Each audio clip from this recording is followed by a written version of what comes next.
Hello? Hello. Is this the right place? Hey, Morning. Peter. Howdy.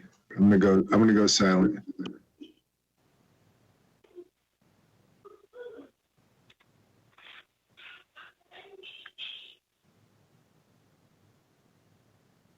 Hey, Morning. Peter. Howdy. I'm gonna go silent.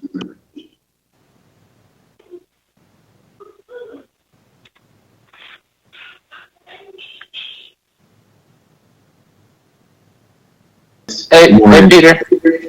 Howdy. I'm gonna go silent.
They're having whole conversations over here. They muted them on purpose. Because you guys are still testing and we're already broadcasting on the live stream. We don't want that thing like yesterday. Good thinking. Good thinking. So you let me know when you're ready and I'll mute that mic. And then she can start it whenever. Right.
You want me to unmute now? She's talking. They can hear her. Who are we waiting for? He needs to go mute if you're gonna talk. Mello? Yeah. Yeah.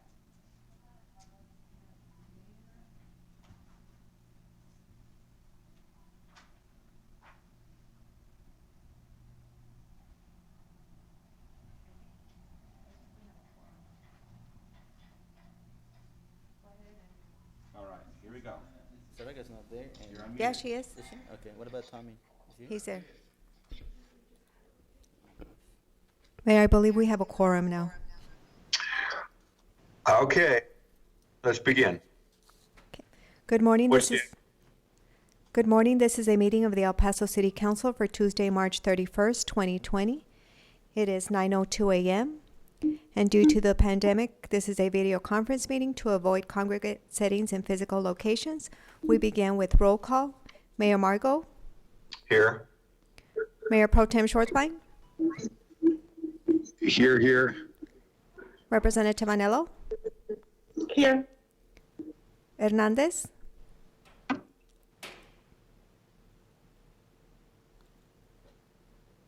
Representative Hernandez, Representative Salcido, Present. Representative Morgan, Here. Representative Rodriguez, Here. Representative Rivera, Representative Rivera,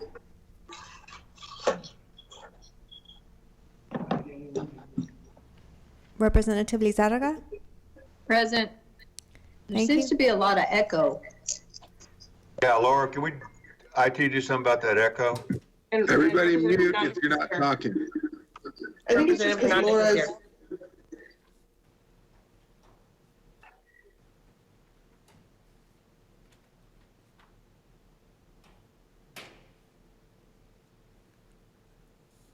Does it Mayor, sound? I'm present. Okay. Thank you, Representative Rivera, and Representative Hernandez is also present. Okay, we begin the meeting with a few words from our mayor. Well, we're in unprecedented times and we don't have our Pledge of Allegiance or our normal prayer this morning, but I thought given what we're going through, if you would indulge me, I'd like to read a couple of scriptures and then have a moment of silence where we could in our own way pray for our community as a whole. I was reading the other day Psalm 91 verses 1 and 2, and it says, "He who dwells in the shelter of the Most High will abide in the shadow of the Almighty.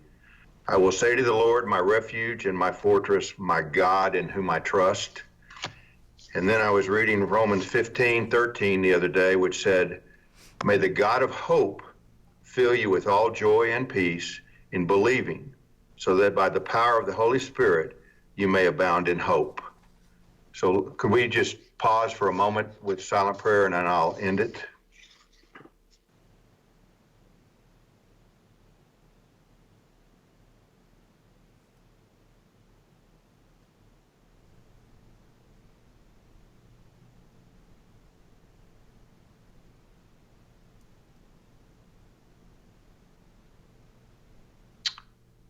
Amen. Thank you. I want at this time to thank all the city employees for doing an outstanding job on the COVID-19 crisis. I especially want to thank the Office of Emergency Management, Fire and Police Departments, the Health Department, Communications, Streets Department, as well as Sanitation and Code Enforcement. Also, the IT Department for their work in making it possible for us to do this meeting virtually and all their efforts. Big thanks to all of our employees in the field that are still reporting to work and our senior staff for all their efforts. My colleagues on the council and our community for their resilient response to this crisis. El Paso is strong and we will get through this as a community. I would also like to extend my gratitude to Marathon Petroleum for donating 9,600 N95 masks to UMC and the El Paso Children's Hospital. VJ Smith, Marathon's Government and Public Affairs Manager, noted, "We all stand together during this unprecedented event." El Paso was named a 2020 Conservation Wrangler by the conservation organization Texan by Nature, and the Paso del Norte Trail was recognized for its conservation promotion while connecting our community with the unique ecology of our border region. And the website has been set up and contains daily updates on federal, state, and local resources known as El Paso Strong. And one, I would like us to remember the law, which I failed to mention before our prayer. We had on last Thursday morning, one of our streets and maintenance employees was killed in an automobile accident, Federico Freddy Flores Jr. And we want to remember him and his family. With that, I'll end and turn it back to you, Laura. Thank you, Mayor. Before we begin, I'll go ahead and go through the list of order of the items. So I will call each item. Once I call the item, the mayor will ask for a motion. Once the motion has been made, the mayor will call for discussion. At the time public comment is to be taken, I will call up each speaker that signed up on the particular item, and they will need to press *6 to unmute their microphone, and they may proceed to comment up to 3 minutes. If staff is presenting, they will have control of the screen during the presentation. This means that they will need to complete the presentation before any discussion begins. So that brings us to the consent agenda. All matters listed under the consent agenda will be considered by City Council to be routine and will be enacted by one motion unless separate discussion is requested by council members. Prior to the vote, members of the audience may ask questions regarding items on the consent agenda. When the vote has been taken, if an item has not been called out for separate discussion, the item has been approved. Council may, however, reconsider any item at any time during the meeting.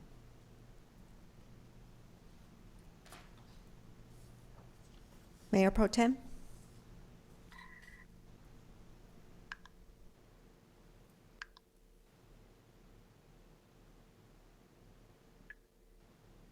Mayor Pro Tem? Can you hear me now? Sorry. Yes. Proposed revisions for March 31st, 2020, City Council as of March 31st, 2020 at 8:35 a.m.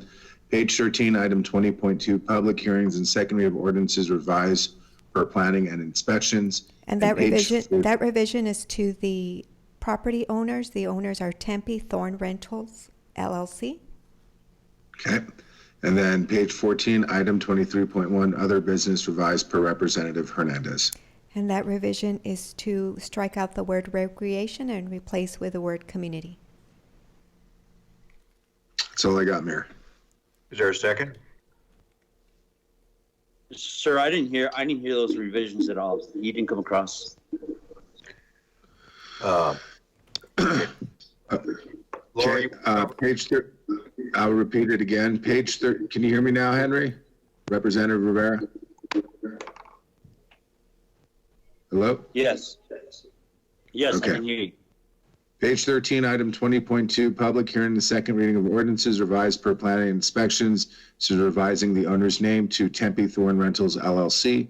And page 14, item 23.1, other business revised per Representative Hernandez, changing the name from recreation to community. It's 25.1. No, that's 23.1. Oh, it's 23.1? Yes, sir. Yes, sir. On my page, it said 25. I'm sorry. Go ahead. You That's all. closed on the 23.1. So page 14, item 23.1, other business I got revised that per. one. Okay, is there a second? Is there a second? Second. Okay, if there's no further discussion, you remember the number to dial for discussion is the same as yesterday. Okay? So just text me when you want to speak. Let's vote. Okay, there is a motion. Mayor, this is Carla Neiman. Yes, Carla. What does council want to do with the appointments to the Ad Hoc Advisory Commission? Oh, that's right. We deleted that item yesterday. So we'll have to remove the item. Can someone make a motion to remove that item from our agenda? So moved. Is there a second? Can they just move forward still? Sorry to interrupt. We deleted the whole thing. We just deleted the whole thing. We can come back with them same way as we could come back with any charter amendments we want to do later. So let's So just. I would just recommend you move forward with that way when we're ready to do it, they're ready to activate. That's just my recommendation because it's But going I to take time understand. to get all of that. But when we move them forward, we have to set a set time and date, and we don't know that. So I think we ought to just delete and then bring them all back up when we want to. Laura, do you I would be agree? fine either way. Yes, sir, we can set the add, date for January. We don't have a set date on anything like this. So I would recommend that we just delete it, whatever item that number is. those are items 9.1 to 9.7. They can be deleted along with the revisions. Okay, is there a motion to do that, please? I already made the motion. Okay, is there a second to Representative Pinello's motion? Second. Okay, all right, let's vote together, And this is for the deletion, correct, Mayor? please. Yes, Okay. first the deletion, and then the entire, Okay, so the deletion is for items 9.1 to 9.7. On that motion, Mayor Pro Tem Schwartzbein. Nay. Anello, Aye. Hernandez, Oh, no. Morgan, Yes. Salcido, Aye. Rodriguez, Yes. Rivera,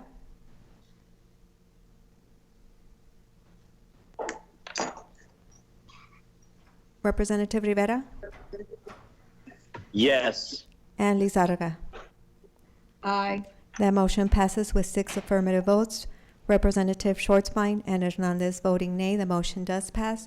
Now we do have a motion and a second to approve the consent agenda as revised. On that motion, Mayor Pro Tem Schwartzbein, Aye. Anello, Aye. Hernandez, Yes. Morgan, Yes. Salcido, Aye. Rodriguez, Yes. Rivera, Yes. and Lizarraga. Aye. And that motion passes unanimously. That brings us to page 7, to item 14.1. This is an operational focus update on the city COVID-19 communications.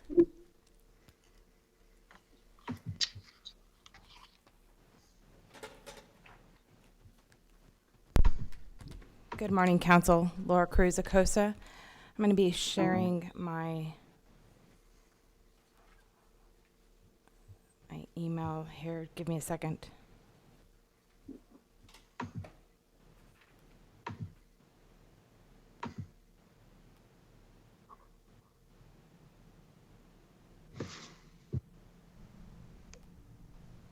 Council, this is Tommy Gonzalez. As she's bringing up that presentation, just want to say that the work that Laura and her staff has done with all the departments has been very far-reaching. I mean, it includes things like coordination of responses to questions on the website, and the website itself is very comprehensive and has a lot of information for all the different groups in El Paso.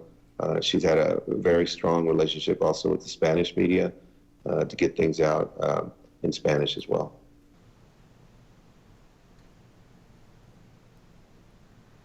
So you all should be able to see my slide here now. Okay. This is a pretty long presentation, but I'm going to run through it very quickly. I'm going to give you a quick timeline in terms of what's happened over the last several weeks. The timeline starts on February 28th when we sent out a press release as it relates to the monitoring of the COVID-19. Then on the 3rd, we announced that our public library, our public health laboratory was ready to test locally. Then following up, we had our first press conference on March 10th. The 11th, the department gave its first overview in terms of what it was working on for vulnerable populations. And on the 12th, we had 2 items that came into play with the Department of Public Health sharing information about COVID-19, and then also we announced the suspension of all our special programming. On the 13th was a critical day for us in terms of what was happening. That was the first day that we announced our first presumptive positive. That day we had 2 press conferences back to back and had a lot of lessons learned in terms of what we were producing. We had suspended all our spring break activities and canceled several community meetings that we were hosting for CID. We, of course, also had the declaration of our local state of disaster situation. On the following day, we had the task force deployed from the Department of Public Health, as well as recommendations to stay closed on April 6th. All of the schools were thankfully in line and have been closed since April 6th. That date, I now understand, it has been extended, and all the schools are moving towards online. Additionally, the public schools, thankfully, will continue to provide free lunch and breakfast for the children during the spring break. The following day, we had the universities and colleges resume their classes also online, and we had the announcement by UTEP postponing their spring break, or their spring commencement to the fall. We also had the announcement of the second presumptive positive case that was identified, and we began our social media campaigns on a number of different projects. 16th brought about the closure of the city's daycare and preschools programs. And we also had a first situational report that announced our third positive case. We also had a press release and a press conference on that day, in addition to sadly, the first scam for social media. We started seeing the citizens complaining about folks coming to their houses and saying that they were going to be able to be tested at home, and charging them money for that test. The following day, on the 17th, also was when we released 5 different orders. We had the orders for assisted living, workplace, daycare centers, assisted living and senior centers, as well as restaurants and bars. That same day still, we had Muni Court announce their cancellation, and El Paso Electric and El Paso Water Utilities also thankfully announced the suspension of their service disconnections for non-payment. We had a press release that day in order to announce the health orders to reduce the COVID-19 spread. And of course, the city council that day as well extended their state of emergency declaration. Y'all had extended it for 30 days. Still within the March 17th date, we did receive 15,000 COVID kits as a state from FEMA. Fort Bliss had hosted their first virtual town hall meeting, and we had our first case in Juarez as well. We also had a situational report on that day where Dr. Ocaranza gave an update to the community about our COVID cases. On the following day, we continued our social media campaign in terms of asking folks not to rush to the ER, because we were seeing a lot of folks rushing to the ER, but rather stay home and schedule an appointment with their doctors. And also the social media campaign that we began is that we had folks that were going to visit their family members, especially their older citizens, and so we were asking them to please stay home and not spread the disease with their loved ones. We also had the announcement of the Simon property closing their facilities, and we had a press release on the animal services closures, as well as all the quality of life facilities, and our situational report with Jorge Rodriguez. Also on the 18th, we had our first COVID emergency alert. That's the reverse 911, where we notified folks of messages that were critical to us as it relates to COVID. And we had a number of different news pieces come out in terms of business websites established, the guidance for dental providers, and the state's decisions and the federal decision with regards to a number of different topics, including the Restaurants and Families First Coronavirus Response Act. And of course, that day also brought about the U.S. and Canadian governments announcing that they wouldn't allow for travel between the two countries. The following day brought about the second and third COVID emergency alert. Again, that's the reverse 911. And we also began our relationship with the Hispanic Chamber of Commerce, as well as the Greater El Paso Chamber of Commerce, issuing out surveys to have a better understanding of what the businesses were seeing in their respect. We also issued out another video with Dr. Ocaranza for travelers, specifically for travelers, asking them to quarantine themselves or stay at home for about 14 days. And of course, the governor of Texas announced their statewide bar and restaurant closures. On the 19th, the Department of Health also declared a state of public disaster for the entire state. For our part, we also issued out a press conference. We also hosted a press conference and announced 3 new cases of COVID on the 19th, along with a message from Dr. Ocaranza. Also on the 19th, we issued out another press release late in the evening outlining what it takes to be tested. El Paso Electric announced their closure of their payment lobbies, and we had another video message from our fire chief as it relates to 911, and another video report from Dr. Ocaranza. That day also brought about the second confirmed case for Juarez. On the 20th, we had our social media Fact Friday coronavirus.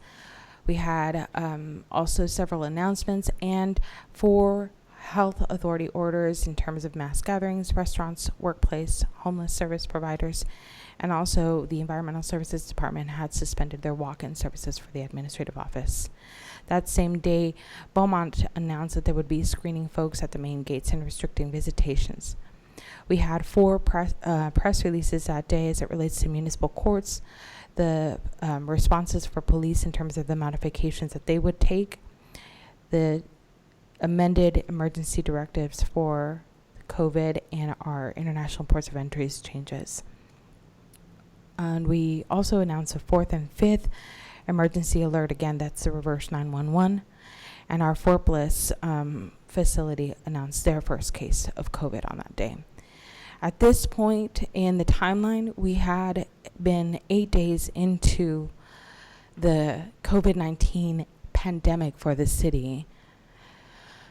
Just to give you an idea of everything that we've done in the timeline.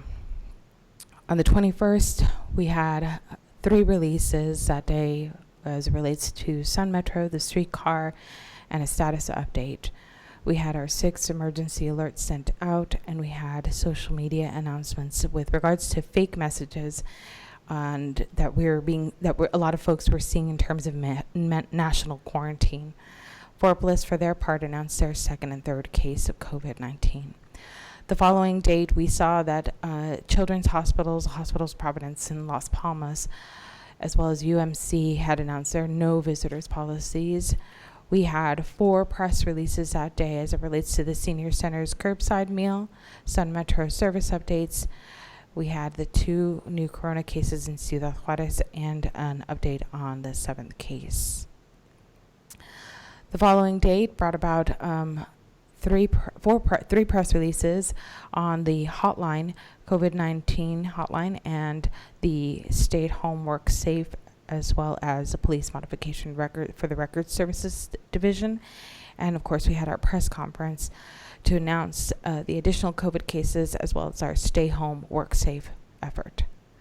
On the same day, we also had a press release as it relates to the planning and inspections, environmental services, the COVID drive-through sample collection process, and the COVID-19 5 additional cases.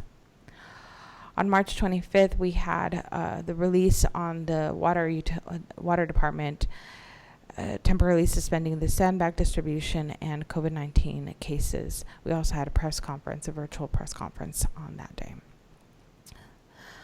We're coming close to the end, but March 26th also brought about another press release on the phase 2 of the drive-through, the closure of the tax office, the closure of the playgrounds and workout equipment at city parks, as well as the latest number of cases. The 27th, we had another 2 press releases on the closure of the landfill service, or the landfill service changes. It would no longer be accepting cash, but only credit cards. And of course, the update on the COVID cases. On social media, we had Martin Padilla giving information about the drive-through that we had on phase 2, and we had, of course, our virtual press conference. Saturday, the 28th, we had a press release as it relates to the additional cases, and we issued out the Your City in 5 edition specifically on COVID. And on the Sunday, the 29th, we had our announcement of local spread and the effort to develop stricter orders. At this point, we would be at 18 days since the first presumptive positive case in the timeline, as you can see there, in terms of everything we've done.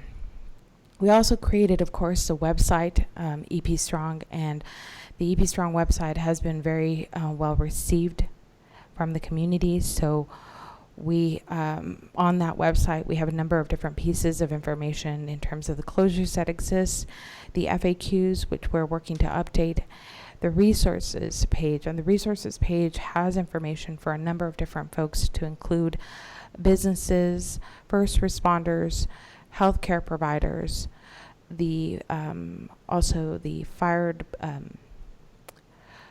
school districts, and information on for the military community. You also can find all the list of the health authority orders, all of the press releases that we've issued out, and the declarations, as well as the videos that we've produced. I have to thank the partners that have supported us in all of this effort.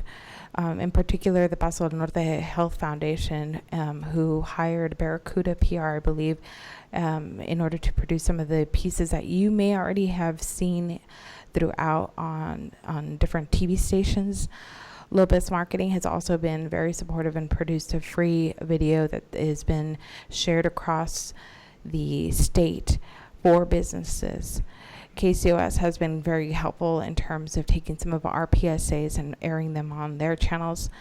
The health agencies that you see listed there, Children's Hospital, UMC Providence, and Del Sol, have been phenomenal in terms of bringing over their doctors and allowing us to do some PSAs with their professionals. Forplus and of course the utilities, as well as the chambers, have been absolutely very supportive of the efforts that we're trying to do, sharing the information that we've been putting out, as well as allowing us to share the information that they're producing on our stations. And I just want to show you very quickly one of the pieces that we've been airing.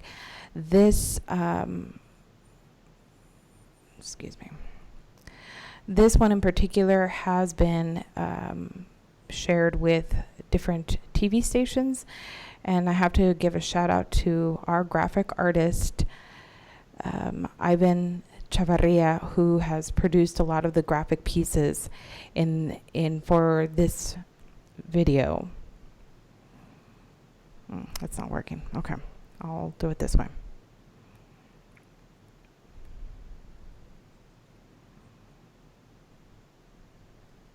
No, hold on. No, I got it. I'm good. Hold on. I just need to share this. Give me 1 second, folks. I have to learn how to share. Laura, it will help just stop sharing and then sharing again. Yeah. What you need to share. Just stop the. Yeah, You can switch off the sharing. There you go. Share and share. Okay. So this video that I'm sharing with y'all is Ivan Chavarria created a lot of the graphic pieces. Paso del Norte Health Foundation, as I mentioned to you, hired Barracuda PR to produce the scripts. And so let me play it for you. Can you hear the audio? I think you have to check a box, Laura. Yeah, there's no audio. Okay, let me try that one again. It's a really short video, but I'm getting IT to help me.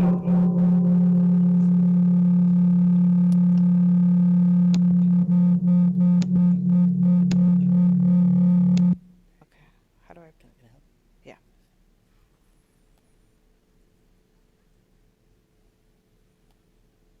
Is because, hold on, can we do this? Can we get this link? I know, hold on.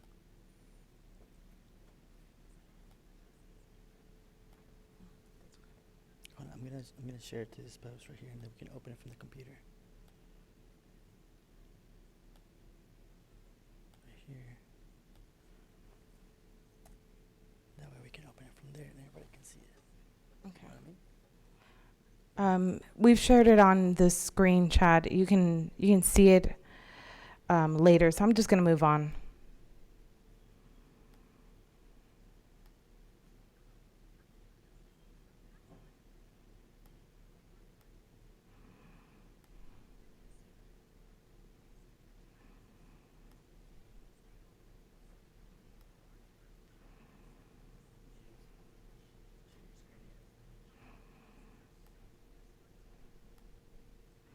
Okay. So moving on. I also want to give a shout out to 211. They've been phenomenal in terms of what they've done for our community. For their part, give me a second, I'm trying to share my slide here. As of Saturday, March 28th, 211 has responded to about 4,000 calls, and this was, again, as of Saturday. I'm sure that the numbers have dramatically increased since then. There are COVID-19 calls since March 1st, and that is just COVID-19. 4,000, more than 4,000 calls. And this does not include all the thousands of other calls that they receive that are not necessarily related to COVID-19. The numbers did skyrocket for them in terms of the first day of our meeting or first COVID case on March 13th. The top 10 emerging COVID cases is within those 4,000 cases are folks asking for payment assistance, the Medline consultation, utilities payment assistance, as well as insurance, unemployment insurance, housing, food stamps, tax preparations, community clinic, and the general hotline, which is at 21 COVID number. In that conversation, the other thing that I want to mention is the 311. 211 and 311 have been working very closely, which you really didn't see prior to.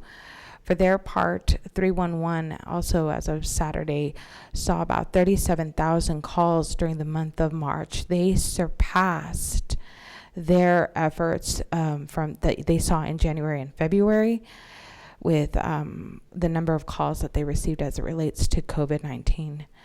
In the same vein, the COVID-19 hotline during the week of March 23rd had seen about 4,000 plus calls come in from their hotline, and it's been incredible. And those three call lines have been working very well together in terms of sharing information that they produced and giving to the community. And I think that concludes a summary update for y'all. Laura, Mayor Pro Tem would like to ask a question, but before he does that, let me remind everyone that we will no longer be receiving any information on positives for Fort Bliss. That is a national decision made by the Army as a whole, military as a whole. So we will receive no more numbers from Fort Bliss. Okay, Mayor Pro Tem. Thank you, Mayor. And I'm glad that you brought that up because I guess, is there anything that we can do to reach out to Fort Bliss or the Department of Defense about that? I think that we have the mantra that's repeated both by our civic leaders and also by leaders on Fort Bliss, that El Paso is Fort Bliss and Fort Bliss is El Paso. And this kind of unilateral decision, I think, affects the public health of our community. And I would call on to you as our presiding intergovernmental affairs officer to reach out to the folks that you know both in Washington as well as on base to implore them to be as open and transparent as they can with our community. Furthermore, I think that we need to also ask the Borderplex Alliance to reach out to their people as well. It just is something that puts us in danger to not know the kind of cases that are occurring there. With one of our largest community partners. Mr. Weston wants to, or Colonel Weston wants to respond, but also I want to add that they are doing all of their quarantining on post. There are no soldiers being quarantined in the public. Okay, that they're not, even if they live here, they're not out their homes. They're quarantining them all on Fort Bliss. But Colonel, you can explain this. Yeah, thanks, Mayor. The directive came down from the Pentagon. It really is a national security issue on force readiness and the implications on force readiness and what that potentially could mean to any of our adversaries. So I think that, what the mayor said is important, that we remain and we will remain in contact with them in terms of their efforts and what they're doing in terms of quarantining. They're taking very, very specific precautions in doing that. In fact, in many cases, if not all, when they have someone that's under investigation, will actually keep them isolated even from their families. So they're taking every measure that they need to protect the community, protect the force, but that's the overall decision from the Pentagon. And it really comes back to overall force readiness and not conveying the status or degradation of force readiness. I can understand that. So I want to thank Cruz for the information and thank you for what has been done. I think there's been a lot of really important information being shared. I think that I've heard a lot of great things about the press releases and how open Dr. Corazanga and the other members are there.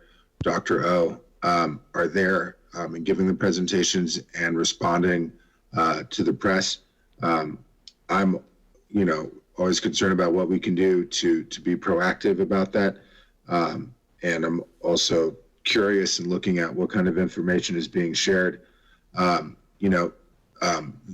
maps that were shared on Sunday evening showing a loose idea of where the cases are, where they're being focused on, the exponential curve graph that was being shared were really great. It would be great if that information could be shared in every press release moving forward.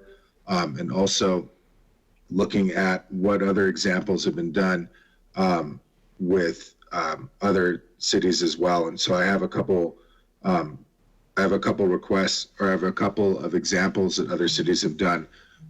So I don't know, I think we sent both to IT or to Ms. Prine. I don't know how to share them here, if that's something I need to do physically, if there's somebody else that can share them. If you want, you can share them via the chat, and I can pull it up. Okay. IT is actually doing it right now.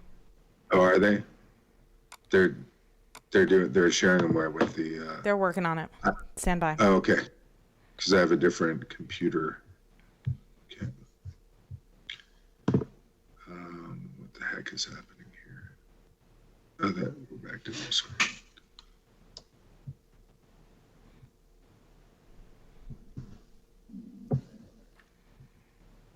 No, it's the one that says screenshot Yeah, 20. screenshot.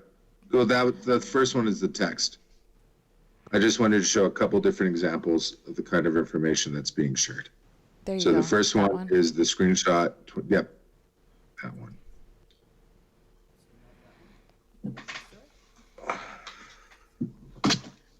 Yes, that one. That one.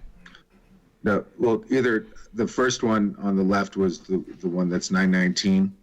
If you could share that one first. It's the one on the left, the non-graphic one, the text-based one.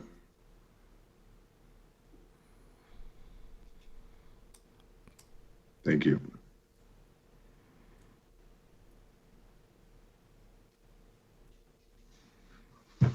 Go ahead, sir.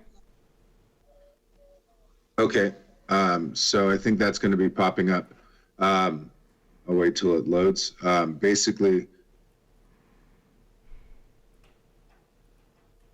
okay, so this was from San Antonio, from a Facebook post that they had.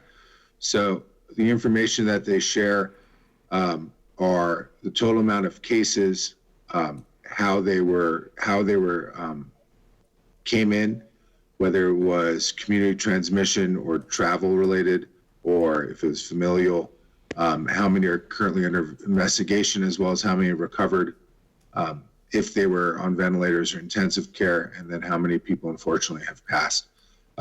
Also, it currently has information about how many tests, and then also how many tests were backlogged at the federal and state level. And then also, again, talking about ventilators and PPE capacity as well. I really want to stress that the kind of information about positive cases and testing really is something that I think would help to inform our community and to try to have people reacting from a place of being informed by data, as opposed to being clouded by fear and conspiracy. If we don't provide this information, my concern is that people will still be panicking and fearful. And the more information that we can provide people about the kind of cases that we're seeing, where how those cases are, how we're testing, who's getting tested, that information I think will really help to assuage this community and let this community be informed. And an informed community is a community that can make smart decisions based upon data and based upon resources. And so I really would like to, I don't think I can make a directive here, but this kind of information I strongly advise for management and for our PIO office and for our public health department to include as much of this information as possible as well. And then I just wanted to show another example of what a community who is much smaller than El Paso is doing as well in terms of some of their communications response. IT, can you show the other image that he sent from Loretto? So this is an example from Loretto. I think I first shared it on the 24th of March with some of y'all about what Loretto is doing. They have a very simple graphic. This is shared with their press releases that they post on Facebook, as well as the press releases that they send out to the media. You can see here that the item includes information about their 24/7 hotline number. We have something similar. Their website, which is City of Laredo, that's something we can change with EP Strong, and also again shows the tests submitted so far, the positive results, how many are pending, and how many people have recovered. Once there's a simple template, I think this is something that would really be something that people in our community would respond positively with. They would, again, help them make the best decisions to operate off of a place of data and resource decision making, not fear and panic, and concerns about what is or isn't happening in our community. And again, I want to thank you all for the map there. Is there any comments we can have about having this kind of information? Because then I just have one other comment about the website too.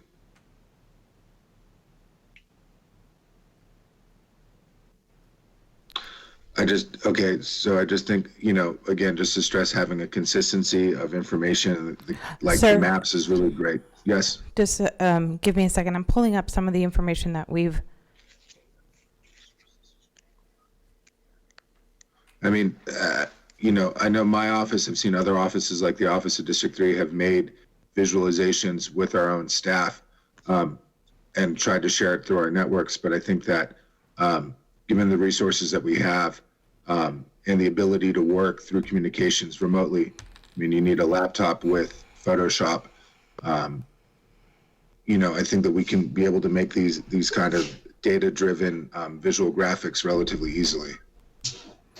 So for the record, we have shared a number of different pieces of information, and I'm pulling it up. Give me a second.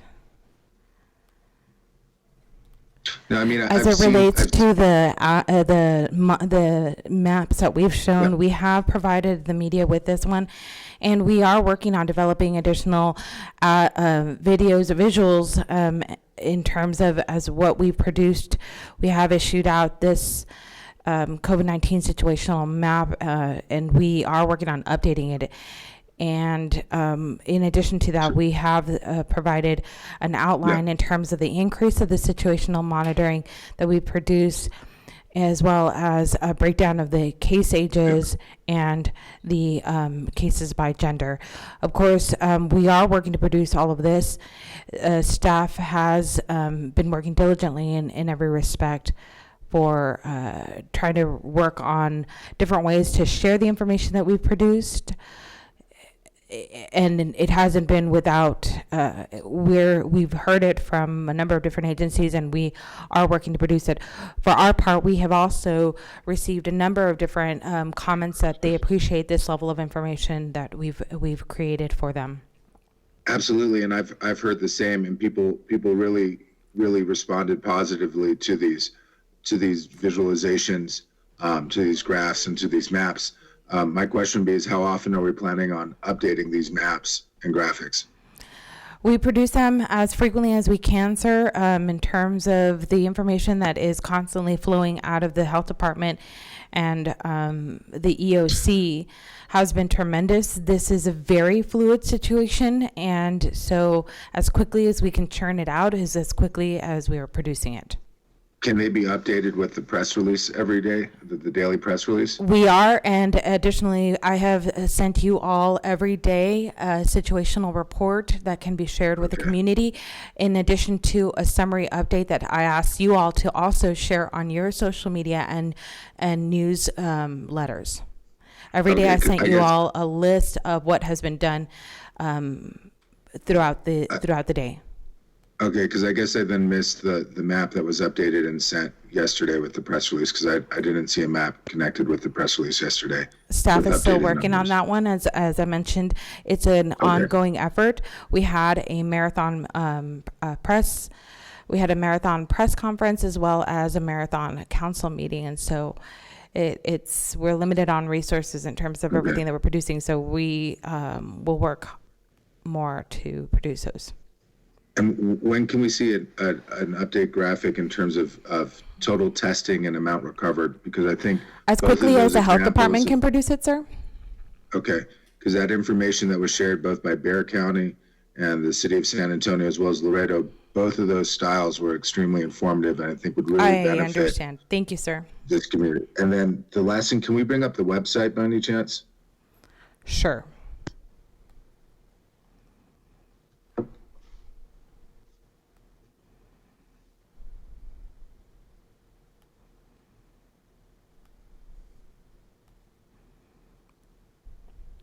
There you go, sir. Okay. So one of the things that I think as the cases continue to grow, I know that we have this coronavirus COVID-19 informations and resources. It's where the arrow is, that sort of cover banner. If there's a way that can be rotating, that can also add that information about current testing and current COVID plus cases, I think would be extremely beneficial. I took a look through the website, and there isn't anything that shows the information relating to local cases. It shows Texas cases as well as. This incorrect. Okay, go ahead. Sorry. I mean, if you want to show it to me otherwise, but I think just having it right there on a rotating cover banner would be extremely helpful for constituents who are just going to the EP Strong and just want to know that level of information here. So yeah, this is the John Hopkins information, or this is the information. No, sir, this is not the John Hopkins one. This is the Texas Health and Human Services Department. Okay. And we are producing our own, and it does take time. So we are on week 2 for the record. So we are producing it as quickly as we can, in addition to trying to take care of our people. Okay, and then the video, the resources there, the video section. How often are we updating these videos? We're producing about 2 to 3 videos a day. Okay. I guess I don't know if it needs to be refreshed or whatever, but I'm pretty sure that daily situation update videos. It is by order, so when you click on it, it provides a list of all the press release, all the situational reports. But we'll make sure that that's properly linked. So that the most recent one shows up in the. Sure. Well, because the one that's showing up right now is from March 16th. I understand, sir. It's by order. It's by timeline order. Yeah, because I wasn't even aware that timeline button was there, and it probably is not very intuitive. But, yes, thank you, sir. Can we move on, Representative Schwarzenegger? Yeah. Okay. Sure, Mayor. Laura, thank you. Sure. If any others have any other ideas, you can go to PIO directly and suggest that or send your emails or whatever. All right. Thank you, Laura. Let's move on to the next item. Thank you, sir.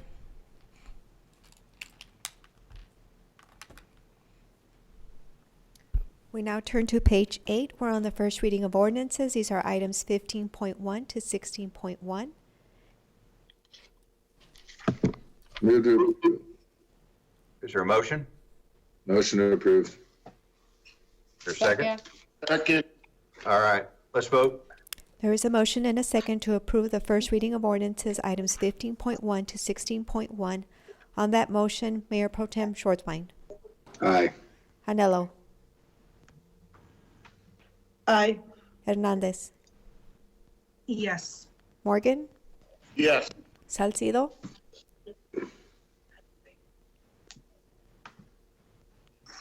Salcido. Aye. Rodriguez. Yes. Rivera. Aye. And Lizarraga. Aye. That motion passes unanimously. We're now, next item is 17.1. This is discussion and action that the city manager be authorized to sign a First Amendment to agreement for professional services with Garver LLC for a project known as El Paso International Airport relocation of taxiway M. Is there a motion to approve? Move to approve. Second. I have a motion and a second. Is there any further discussion?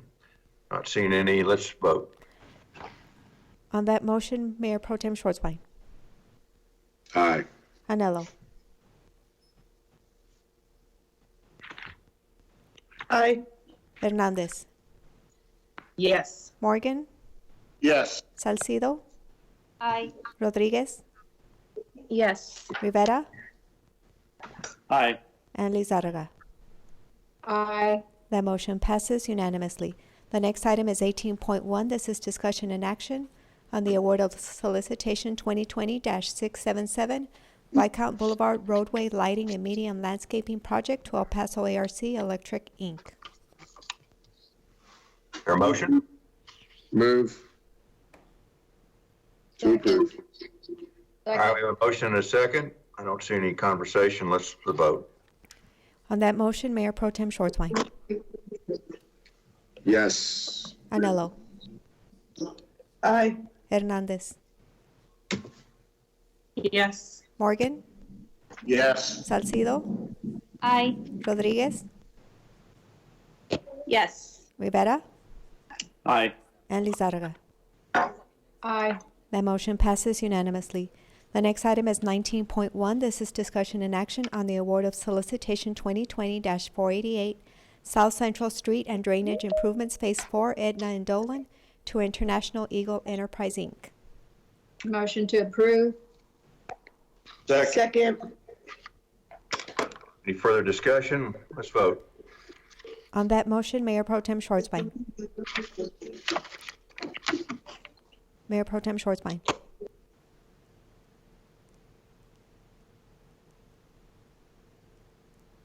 Aye. Anello. Aye.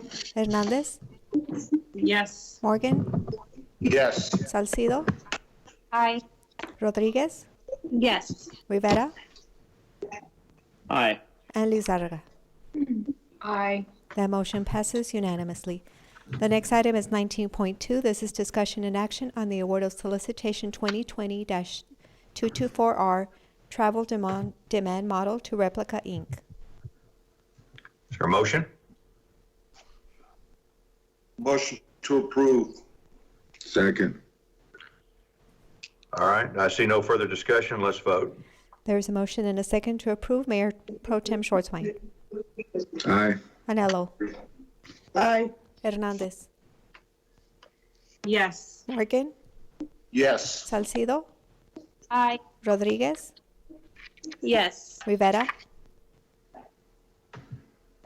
Aye. And Lizarraga. Aye. That motion passes unanimously. The next item is 20.1. This is an ordinance granting a special permit to allow for a 75-foot ground-mounted personal wireless service facility at 919 Hunter Drive. Move to approve. Second. There's a motion and a second. Any public comment? No? We do have a member of the audience that signed up to speak. Okay, I didn't have it on my list. Go ahead. Oh, I do see one. Yes, excuse me. Go ahead. His name is Mr. Alan Potter. Mr. Potter, are you on the line? You'll have to press *6 to unmute your microphone. Yes, good morning. This is Alan Potter. Good morning, sir. You have 3 minutes. All right, thank you. I'll be brief. I represent the applicant, and I'm here this morning to answer any questions the council may have regarding this proposal. If you have no questions, I'd ask that you please review it and approve. Thank you. Thank you.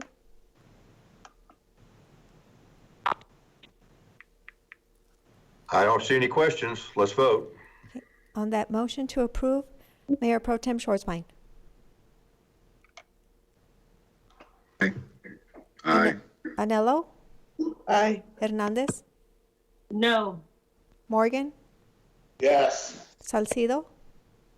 Aye. Rodriguez? Yes. Rivera? Aye. And Lizarraga. Aye. The motion passes with 7 affirmative votes. Representative Hernandez voting nay. The motion passes. The next item is 20.2. This is a public hearing on an ordinance amending a condition placed on the property at 1900 Amy Sue Drive and imposing a condition.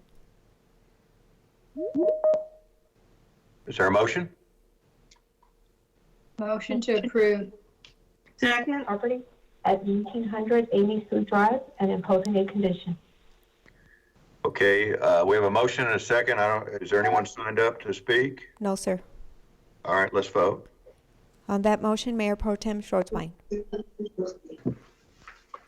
Aye. Anello? Aye. Hernandez? Yes. Morgan? Yes. Salcido? Aye. Rodriguez?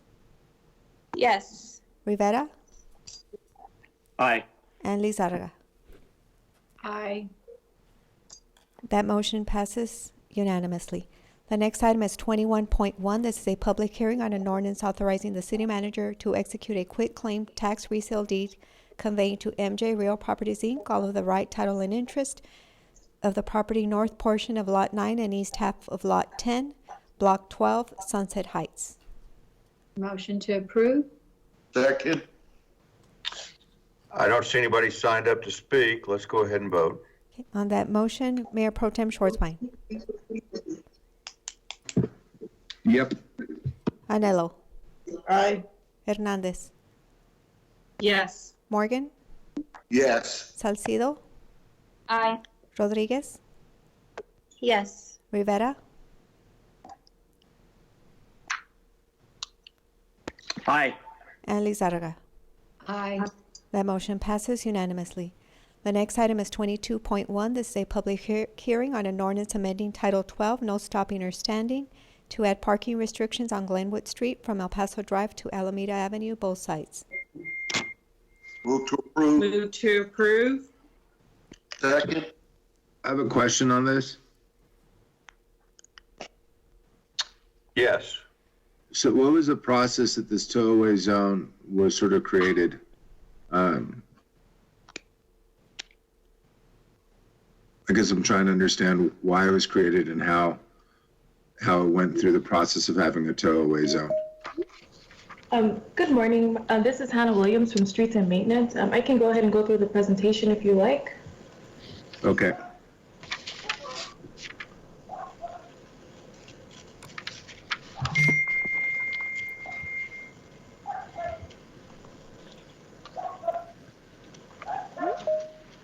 So as previously mentioned, this is an ordinance amending Title 12, 88180 to add the parking restriction on Glenwood Street from El Paso Drive to Alameda Avenue. Next, thank you. This falls under strategic goal number 7. Next slide, please. Back in 1985, a motion was made and carried to approve the no stopping or standing Sundays only.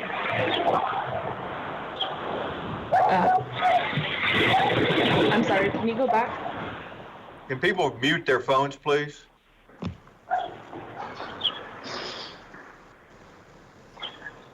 I apologize for that. In 1985, City Council, there was a motion made and carried to approve the no stopping or standing Sundays only tow-away zone on Glenwood. And This was due to, next slide, please.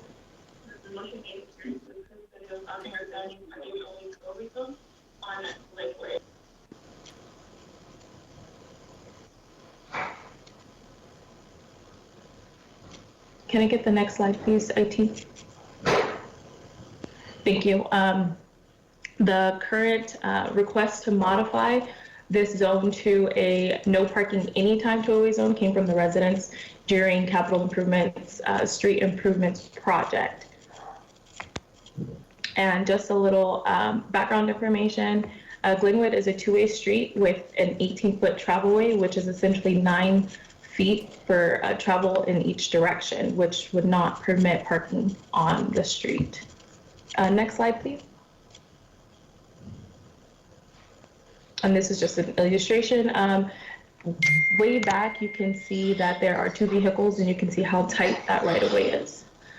Next slide, please. So this is a proposed condition to no parking anytime tollway. Next slide, please. Next. There we go. And this is just the requested council action. So this, what I didn't see, if I could have permission to share my screen, for some reason that is not the most recent presentation.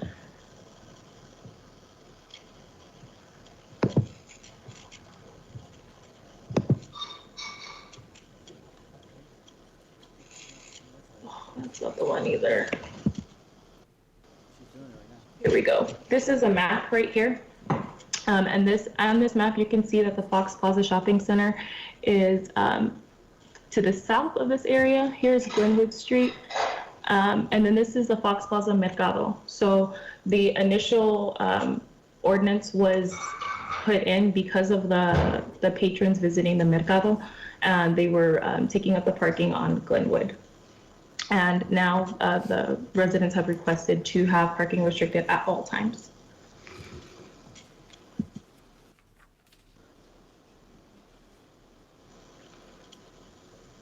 And staff does recommend approval. Anything else, Representative Schwartzbein? No, but it was started and requested by residents on Glenwood Street? Correct, yes, sir. Okay, thank you.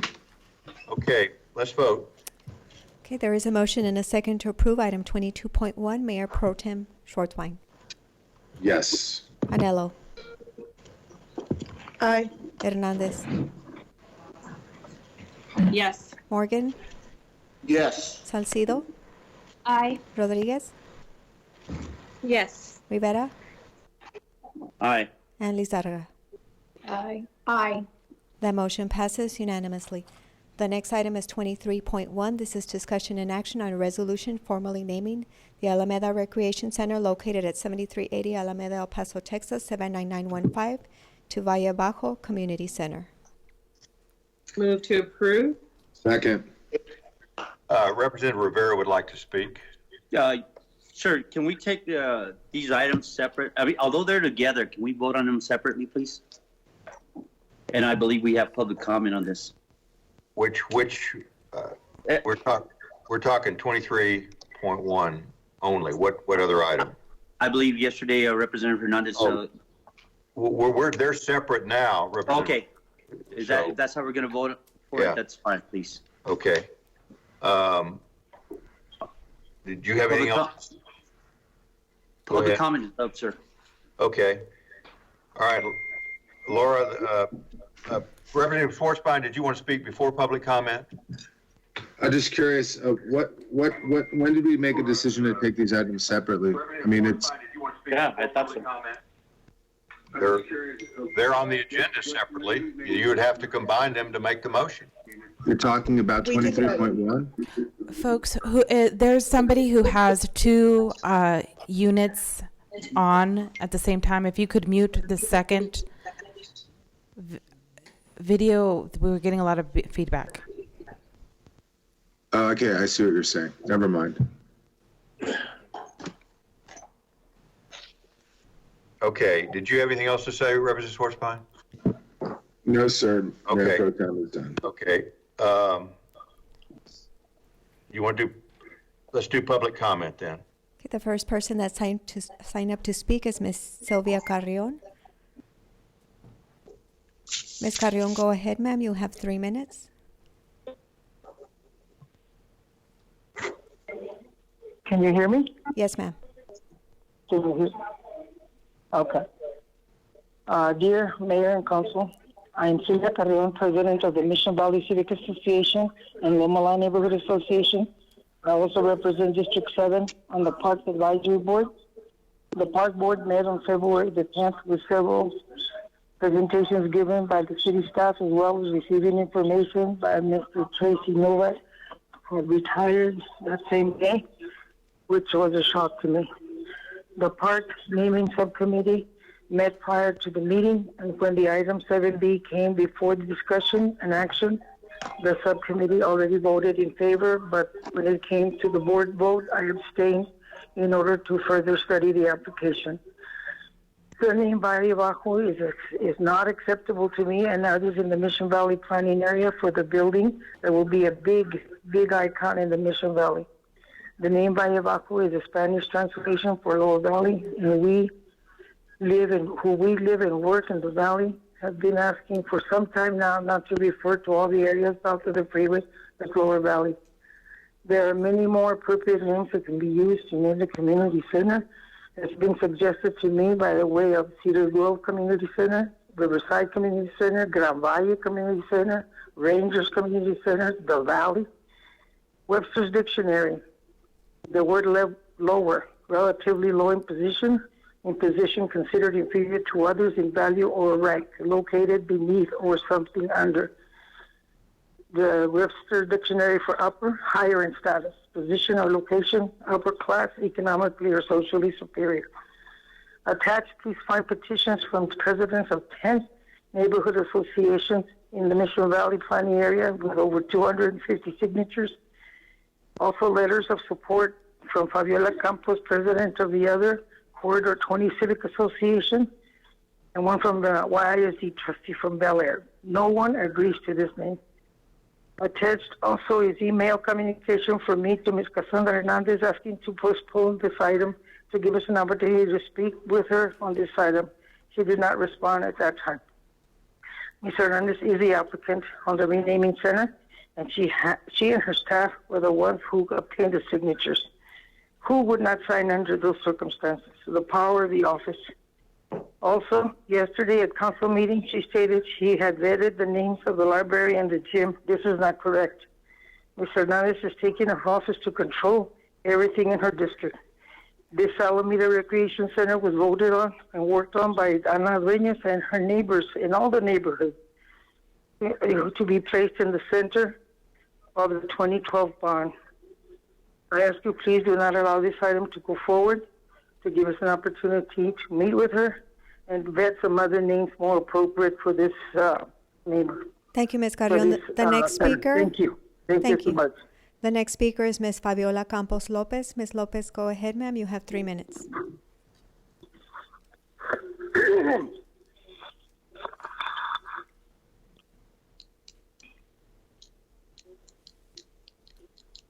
Ms. Fabiola Campos Lopez, I've unmuted your microphone, ma'am. Go ahead. You have 3 minutes.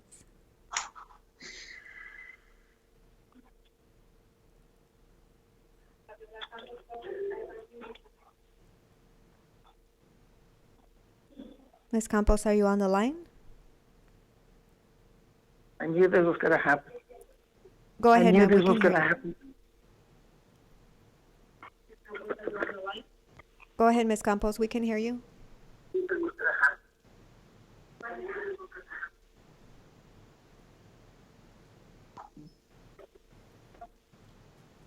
Ms. Ms. Campos? Prime, is she on the line? I can't hear her. I can see her on the line.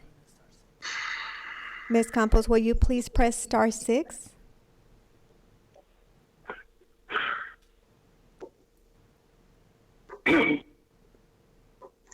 Hello, Ms. Campos. We'll move on to the next speaker, which is Ms. Lucila Nájera. Ms. Nájera, if you'll press *6, you may begin speaking.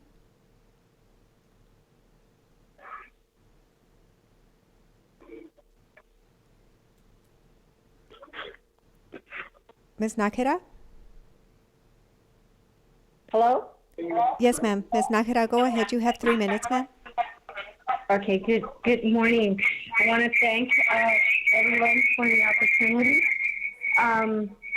We have had that issue on city reps not taking any of our community in consideration. So as Ms. Carrion, I oppose the naming of Valle Bajo to the center. We have to give the opportunity to all of our constituents down here.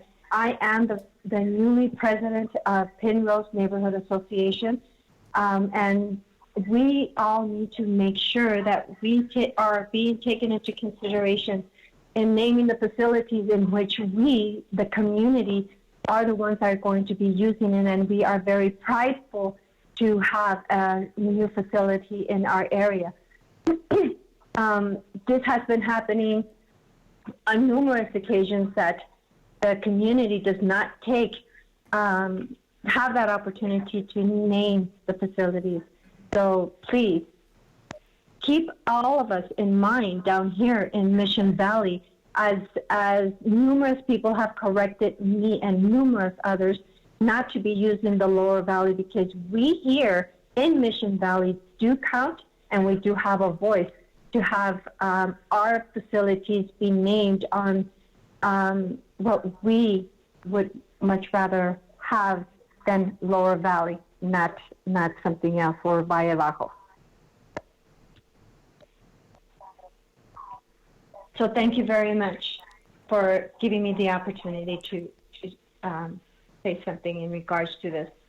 All of us are pretty much getting tired of not being taken into consideration because we have been considered unworthy and/or.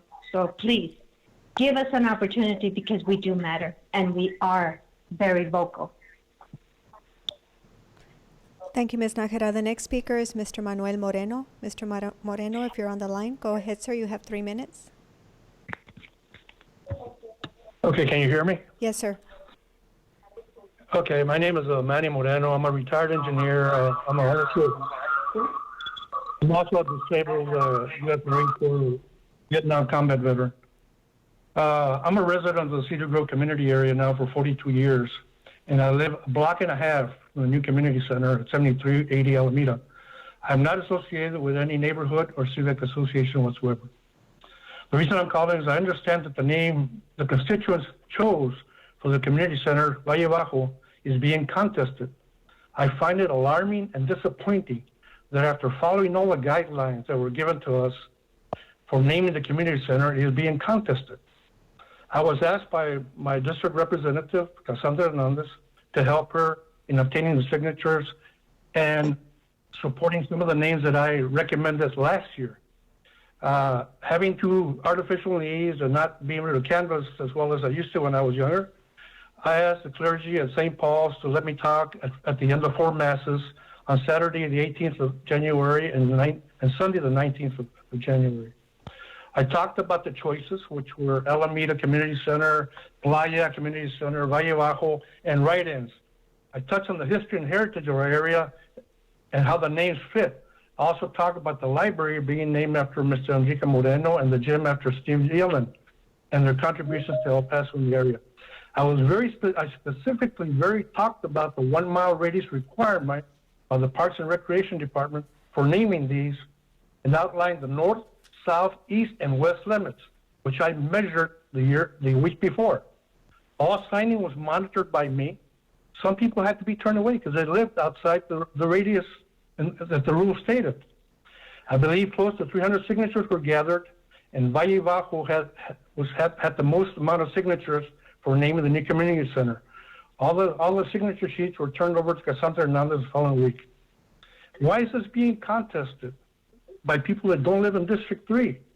Why is it being contested by people that don't live within the 1 mile radius of the guidelines for the center? What kind of people have an issue with the word Bajo? Okay, we were Valle Bajo long before we were Lower Valley. I'm also a musician, and one of the instruments that I play is a Bajo Sexto, which is a 12-string bass and guitar combination that is one of the pillars of Tex-Mex, Tejano, and Norteño music. What am I supposed to call it now? The upper sexto? The uppity sexto? Stop listening to these people that could establish a dangerous precedent for not following rules. Let's stop listening to these people who don't live in District 3, don't live within the 1 mile radius requirement from naming the center, did not follow due process, and fall apart on a single word. They're probably the ones that are buying out all the toilet paper. Due process is based on dignity, decency, respect, and rule of law. Thank you, And Mr. that should Moreno. govern- Your time has expired, very sir. much. Thank you. I'm done. Thank you. Ms. Fabiola Campos, are you on the line, ma'am? If you are, please press *6 to unmute your microphone.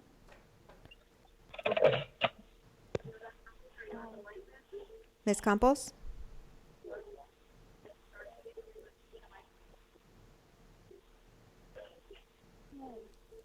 Ms. Campos, go ahead.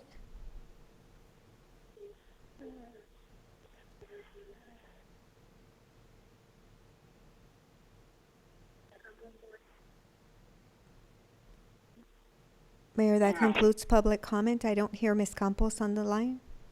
All right, Representative Hernandez?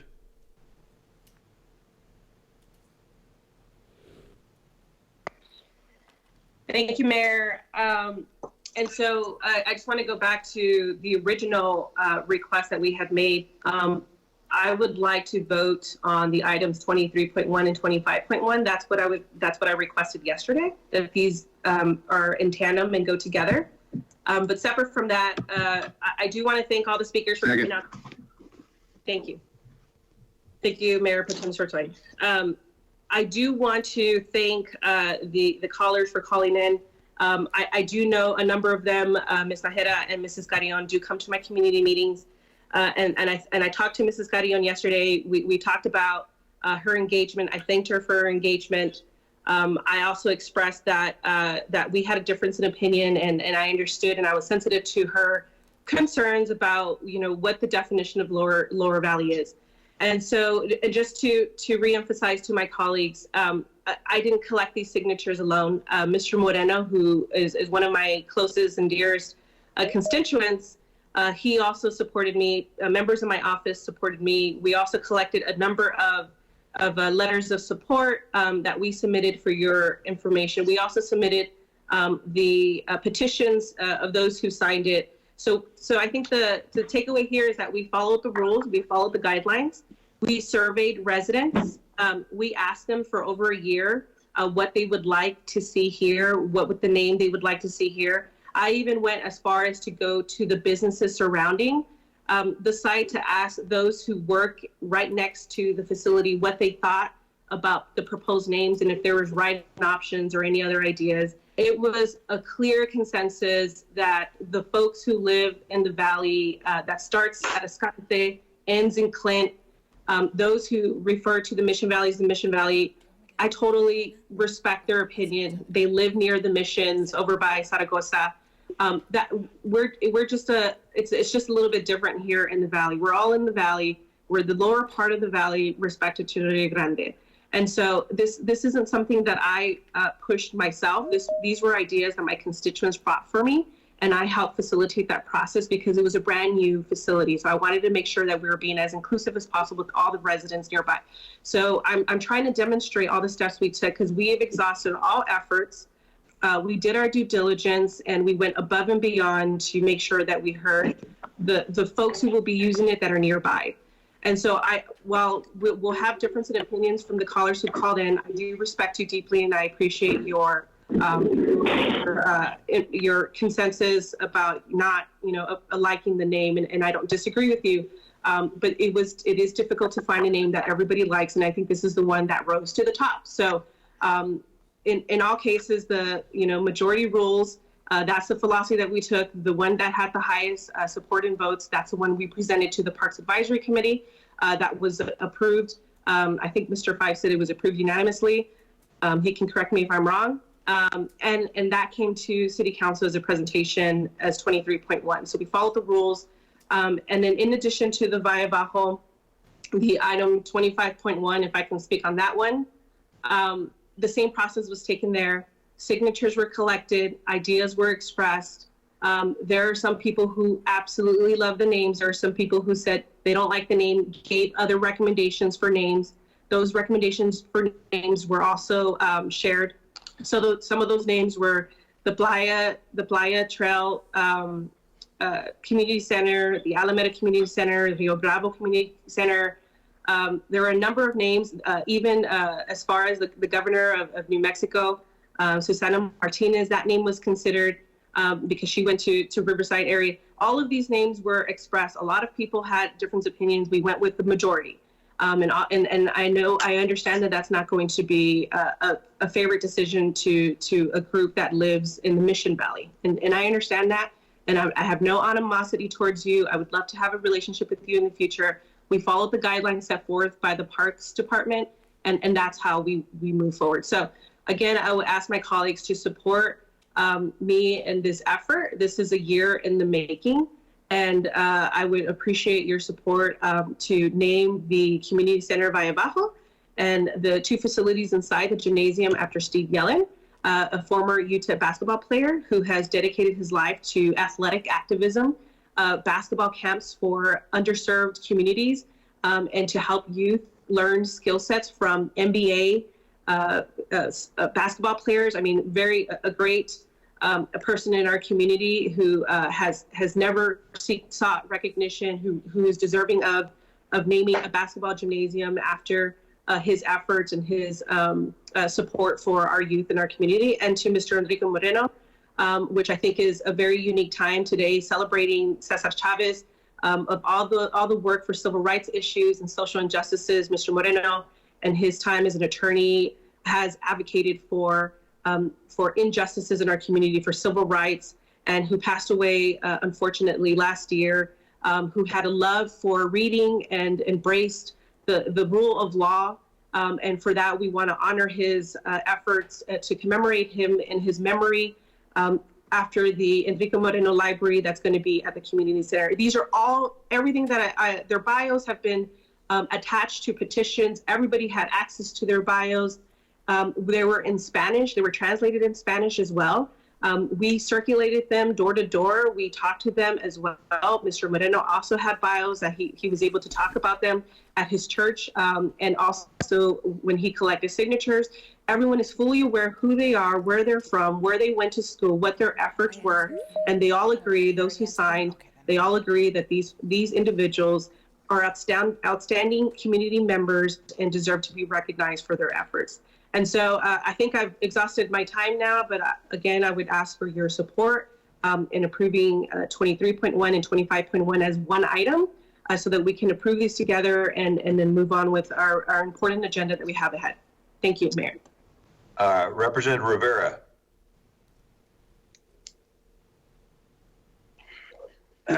Thank you, Mayor.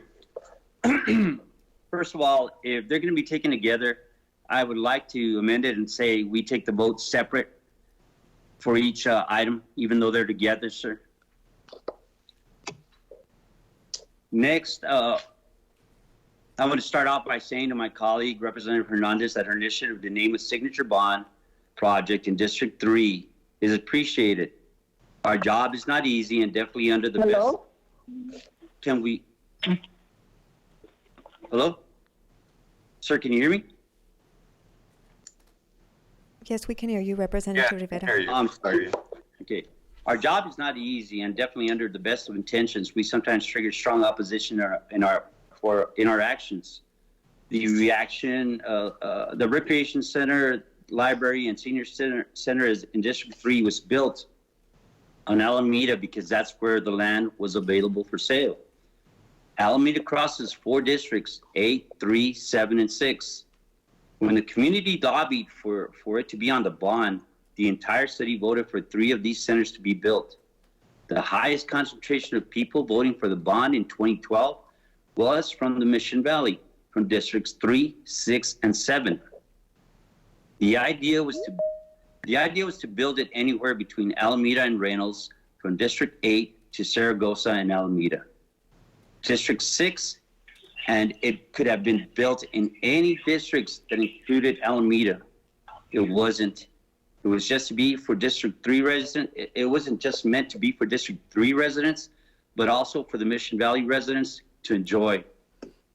Unfortunately, this is one of those cases where over 250 residents and 10 neighborhood presidents from districts 3, 6, and 7 are against the name Valle Bajo Community Center. A name carries meaning, branding, and most importantly, a sense of identity. Name translations to another language can cause negative cultural connotations to people. It is evident from today's neighborhood leaders and residents' opposition for item 23.1 that the name Valle Bajo generates negative feelings, interpretations, and emotions from many of the residents. As you heard, their opposition and support to ban against the naming of this building speaks volumes.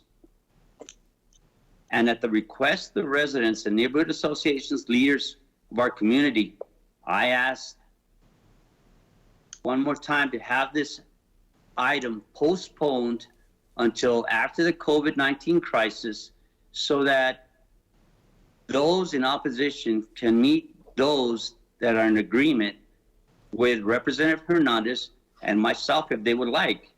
I would like to make that motion right now to postpone it. I've asked my colleague, and some of the things that were said, I have been told otherwise. They have tried to meet with Representative Hernandez, and an email is not sufficient for them. They actually want to meet with you in person, Representative Hernandez. And I would ask that you postpone this again. I make that motion to postpone it again. Representative, so you've got a motion here to postpone both. We only made a motion on 23.1, so we've got. This is Fabiola Campos Lopez. Can you hear me? Okay, Laura. Yes, handle it. Ms. Lopez, yes, we can hear you. You have 3 minutes, ma'am.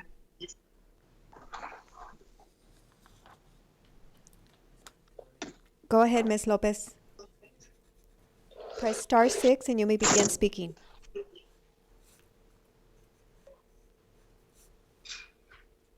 Ms. Lopez? Go ahead, ma'am.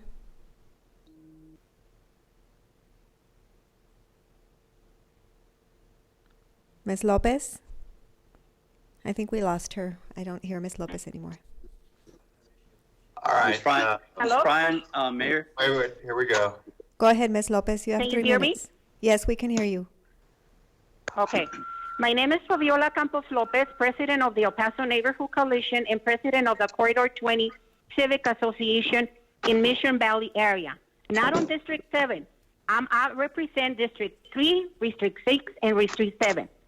Under this capacity, I'm supported by Title II, Chapter 2 from the City of El Paso Code of Ordinances. But mainly, I'm calling as a concerned Mission Valley resident who opposes categorically to the name Bajo in the proposed name for the recreational now community center located on Alameda Avenue and close to Carolina. It is sad and discouraging to see that the world, including El Paso, is going through this terrible COVID-19 and challenging times, and this item was not postponed in good faith, especially as District 3 Rep recognized yesterday during council work session that our population is not IT knowledgeable. Furthermore, there's no hurry, as reported by CID Director Mr. Sam Rodriguez when he was asked yesterday. Plus, the stay home, work safe order goes on without time set to be over soon. But it is like it is. First, my comments will go to the application process initiated not by the community, but by the city rep and with a consensus of a few residents, not only by District 3, but including District 7 residents. A good detail to remember, the location of this future rec center is in a commercial zone surrounded mostly in a mile around it. 3/4 of that location is surrounded by mostly car lots. The letters of support provided on this item are not substantial enough. The letters are from citizens who do not reside in the area and as elected officials did not either take the time to consult with the Mission Valley community, except one from the president of the Rosedale Neighborhood Association, who lives more than 1,000 feet away and who's a neighbor to the city rep. Even so, I can recognize and respect their opinions, but how come the same opportunity was not given to all, including us, during a community meeting before the name changing application was submitted? There is no doubt about the due diligence was done by the rep and her office staff to meet the application requirements. But however, the spirit of the law is missed completely. The name Bajo included in the name goes against the Plan El Paso established in 2012, and also the progressive direction that the city of El Paso is taking by encouraging citizens' participation in government decisions, specifically on projects who are going to serve the public. Thank you, Ms. Lopez. Not only a district. Thank you, Ms. Lopez. You've reached the 3 minutes, ma'am. Thank you. Okay. Mayor, Thank you for the opportunity. Mayor, I also have a request from Ms. Anya Dueñas that would like to speak on this item. Okay. Ms. Dueñas, are you on the line? Please press *6 and you may begin speaking up to 3 minutes.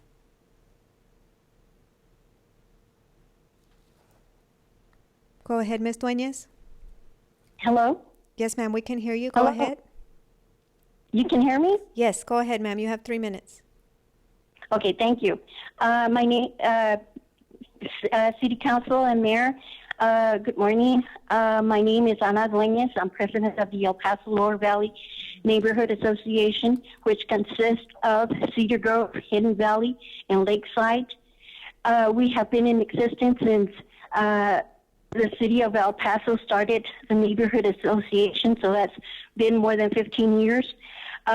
We have done street reconstruction, resurfacing. Right now we're working on Balsam and Mimosa, and we also did Hidden Valley water splash, tables and canopies.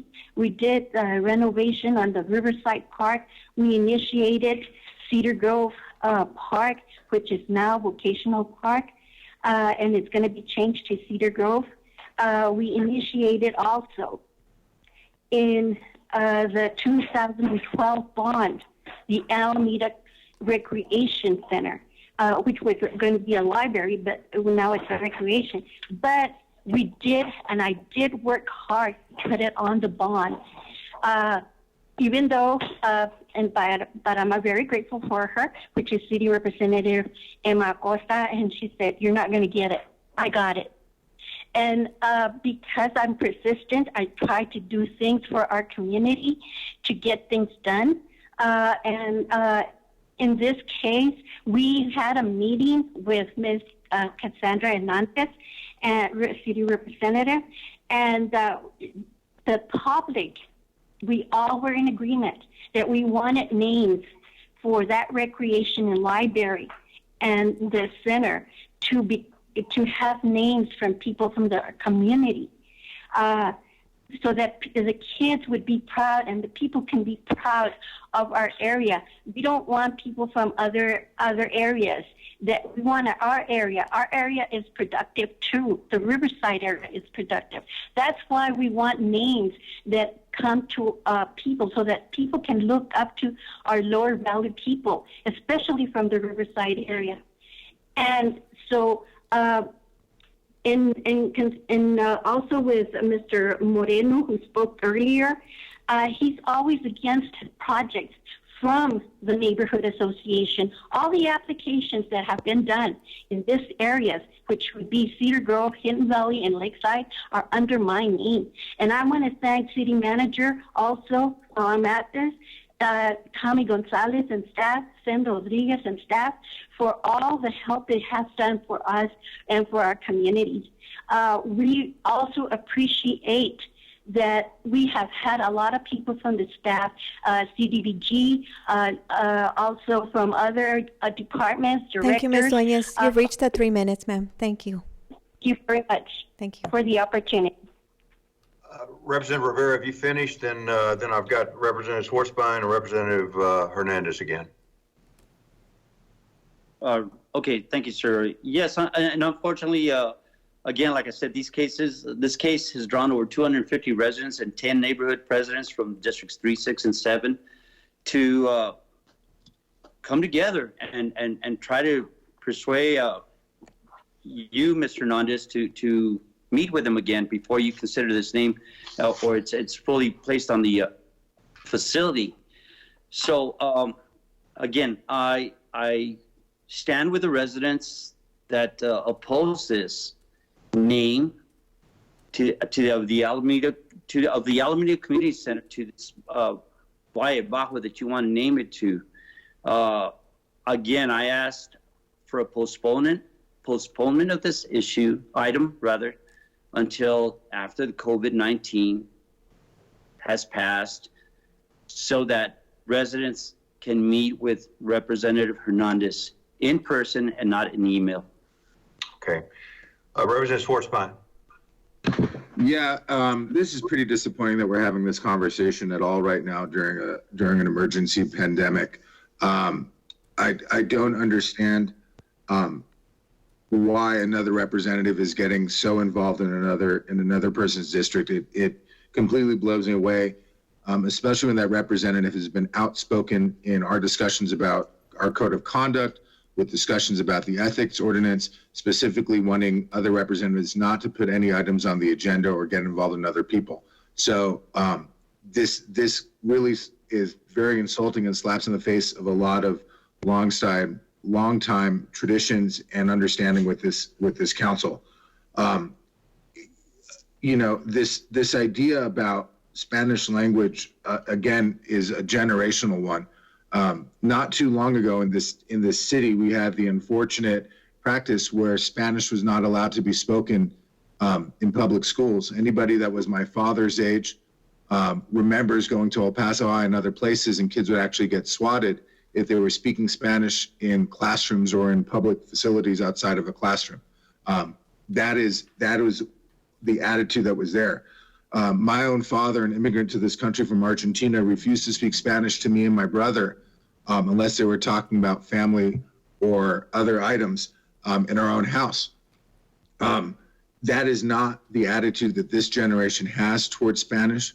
As we know, we live in a beautiful bilingual, bicultural, binational, international community where we hear Spanish spoken as much as English.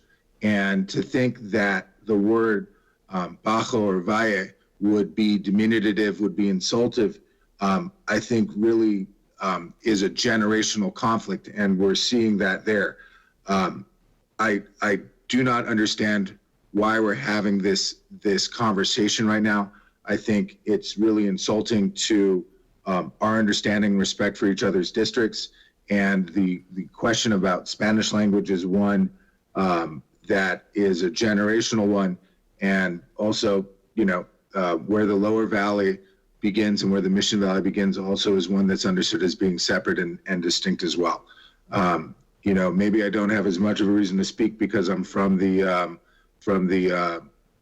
Valle Alto of the Upper Valley, but there's reasons why words are what they are, and if this falls in the requirements, I don't know, again, why would we be going against established procedures established by our Parks and Rec Department and established by our city for renaming.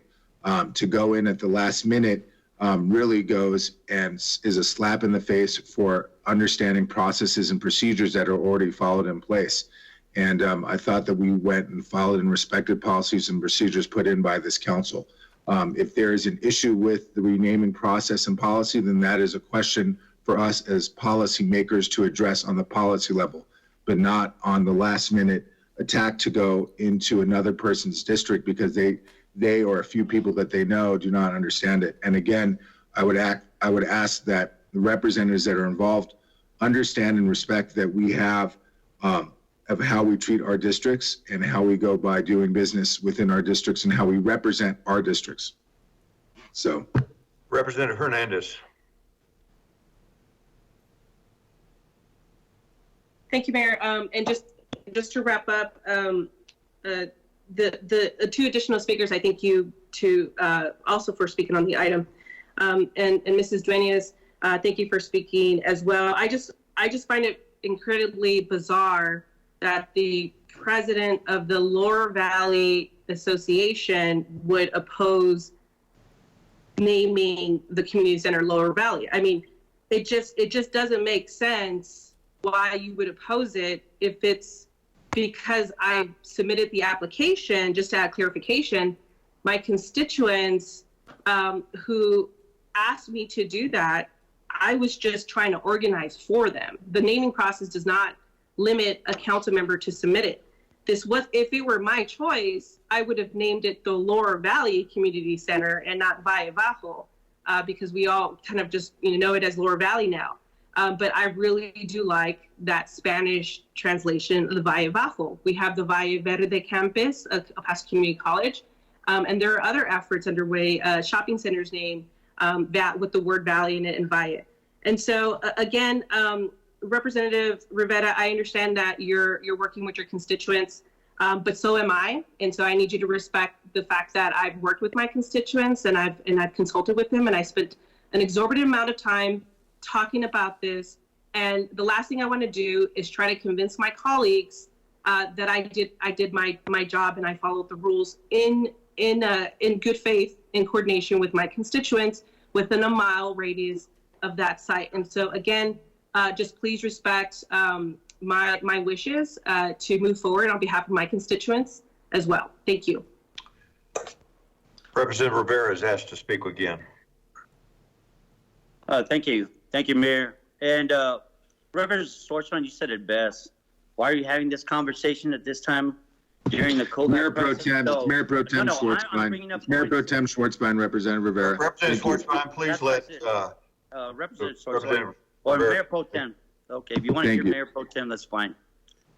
You said it best when why are we having this conversation right now? Unfortunately, or fortunately for those the people that weren't heard came to me, and I tried to somehow systematically try to get them to meet with Representative Hernandez. They made every effort, and apparently an email didn't cut it. They actually wanted to sit down and talk to her. Valle Bajo translated means totally different from Lower Valley that it was labeled before. This recreation center, Representative Hernandez, and with all due respect, like I told you yesterday, and I'll tell you again, I'm respecting you and your process that you supposedly carried. Alameda Cross, Alameda crosses 4 different districts, and gathering the information from a previous source, they said that recreation center was meant for 3 out of the 4 districts that Mayor, cross. Representative Rivera has spoken 3 times. Can I speak No. again? Sure. The thing is that I'm asking you to reconsider your position one more time, and if not, then I will have to side with the residents, and I ask that we vote. This item is alone right now, sir, or if it's coupled with 25.1, I ask that we vote on each item separately. Representative Hernandez. Mayor, just to give more clarification, Representative Rivera claims that I did not speak to the member who reached out to me. I did. I spoke to her last night. She didn't disclose that in her comments, and we both agreed to disagree. And so, so the notion that I have not met with residents in Representative Rivera's district is incorrect. I also spoke to president of the Neighborhood Association who signed the petition that's in Representative Rivera's district, and he said that he was misled. He said that he was given inaccurate information from Representative Rivera and from Mrs. Carrion about the efforts underway. And so, Representative Rivera, I don't know what you're saying to your constituents, but they feel like they were misled after I spoke to them. And so again, I don't want to get into the weeds and hash this out. I want us to have a professional relationship. And so again, if you want to cultivate relationships with your fellow colleagues, please don't. If you're saying that, don't be avoid- saying that I met with the other representatives. Guys. I told them differently. Okay. Representative Hernandez and Professional Representative. decorum is expected from everyone on this body, and so I would ask that you support my efforts, please. Representative Rivera, Representative Hernandez, I can tell this is an exceptionally emotional item. Laura, where are we on the motions on this? There's a motion and a second to approve item 23.1. Representative Rivera made a motion to postpone, but I didn't hear a second on that one. Second. Oh, no, not on a postponement. Absolutely not. I also believe there was conversation yesterday about taking these items together. I think we had a motion from yesterday to do so. Yeah, we just made the motion again. This is such a sad, pointless conversation that we're having. All right, well, let's move on. If we want to take the motions together, and there was no second for Representative Rivera's motion to postpone, then let me have a motion to take 23.1 and 25.1 together. But I want to vote. So move. Well, but I second. need a motion to vote from separate. I want to vote separate from. You want to vote separately? Yes. All right. All right. Representative Hernandez already made a motion that was seconded to take them together. And you did not have a second for your motion, Representative Rivera.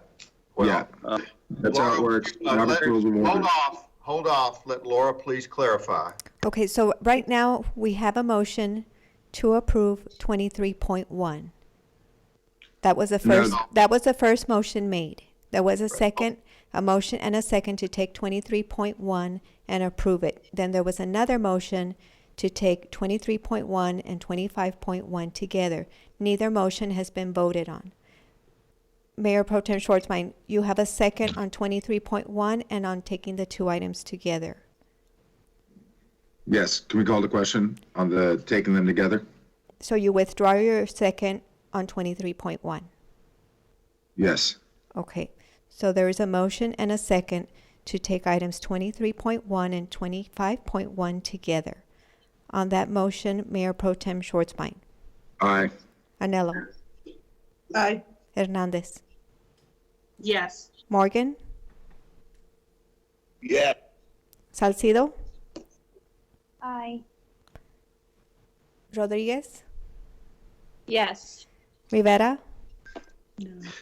Yes, I wanted to be, that's not my vote. I wanted to be on the records to state that I oppose 23.1, and I'm okay with 25.7, but at this point I'm going to vote nay. 25.1, I'm sorry. Representative Lizarraga. Aye. The motion passes with 7 affirmative votes. Representative Rivera voting nay. Mayor, we do have 2 members of the audience that signed up to speak on 25.1. We haven't brought 25.1 into the record. This is discussion and action on naming facilities within the new community center located at the 7300 block of Alameda Avenue in District 3 to the Enrique Moreno Library and Steve Allen Gymnasium, and to waive any requirements and guidelines set forth in the policy for naming facilities. Would you like to take public comment on this item at this time? We can take public comment. I did hear public comment referencing 25.1, so I'm not sure they want to continue, but we need to find out. Go ahead. Okay, Ms. Sylvia Carrion, you also signed up on 25.1. Ma'am, are you on the line? Ms. Carrion, press star 6. You may begin speaking up to 3 minutes.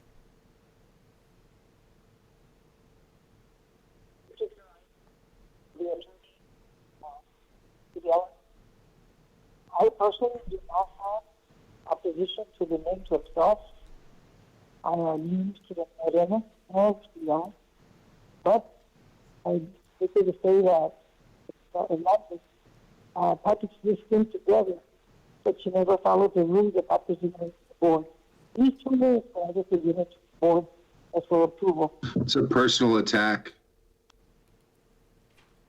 The names of Vivian. I can't hear Laura. I can't hear her. Ms. Carrion, can you speak up? Ma'am, we can't hear you. Ms. Carrion?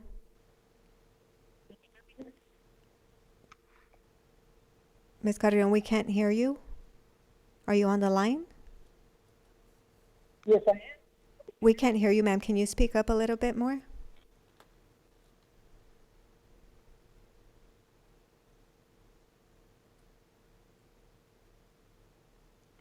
Ms. Carrion?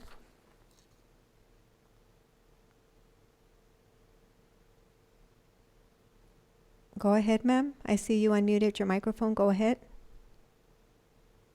Okay. Can you hear me now? Hello, can you hear me now? Yes, ma'am. Go ahead, ma'am. Okay. The thing is that Mr. Hernandez, these two names, that these names were not vetted through the process at City Parks. These two names were not presented to the board at all. And the signatures are for approval of these names.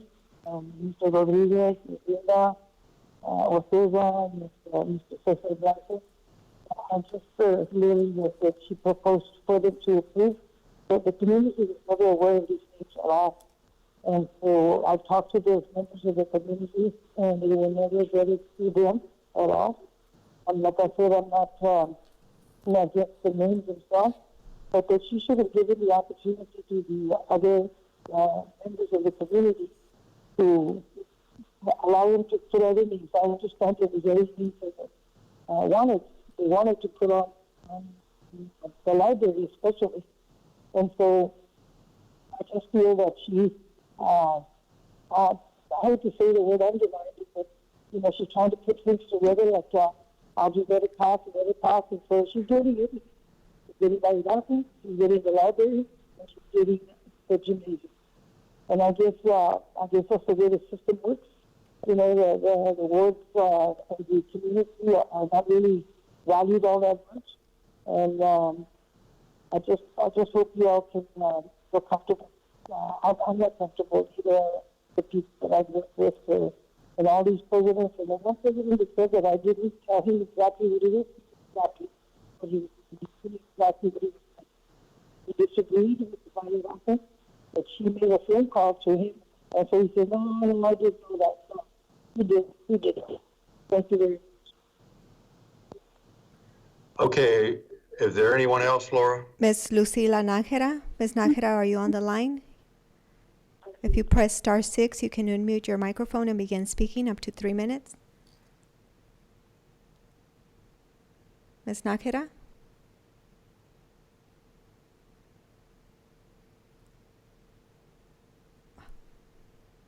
Ms. Nájera? Okay, can you hear me? Yes, ma'am, we can hear you. Go Can you hear ahead. me now? Okay. Well, once again, as I said earlier, Mission Valley has not. Ms. Nájera, we're getting feedback. Do you have another device on in the background? Let me lower the TV here real quick. Is that Thank you, better? ma'am. Yes, go ahead. Is that better? Yes, go ahead, ma'am. As I've mentioned before, we here on Mission Valley have not really been taken into consideration because we have had that stigma saying that, you know what, we're just the lower valley, something lower than anybody else, and we've never been acknowledged as somebody that we do have a voice. That's the reason why we have come together, all the majority of the Mission Valley presidents, to make that point that we do matter, we do have a voice. And in regards to the naming of not only the library, by policy procedures in the Parks and Recreation ordinance, the people or the person's name needs to be passed away or a year or more. In this regard, Mr. Moreno, Enrique Moreno, has already maybe 5 to 6 months of his passing. So there in itself is against the ordinance that the Parks and Recreation has. And there's no signatures in regards to the naming of that, nor on the gym, and nor really, or a petition, nor on the what do you call it? The facility in itself that is being named Lower Valley or Valle Bajo. Okay, that is the stigma that we have here in the Mission Valley have had for years, and that has been brought up to not only my attention but everybody's attention when I have participated in meetings throughout our valley. The correction of that. We are no longer Valle Bajo. nor Lower Valley. We are Mission Valley. We have a lot of history and all the missions that we have here, and we need to be heard, and we need to be recognized that we do not appreciate to be labeled Valle Bajo or Lower Valley. We are now, we now have a voice, and we are standing up, so please hear us. And there is also another neighborhood association with Lower Valley, and Valle Bajo. Okay, so we do need to be heard, and please. Thank you, Ms. Nájera. Your Ms. time has Cassandra, expired, yes, I ma'am. have participated in your meetings. I have listened Thank to you, what Ms. have to Nájera. say, and please take us into consideration. Thank you, A ma'am. lot of the people. Mayor, that concludes public comment.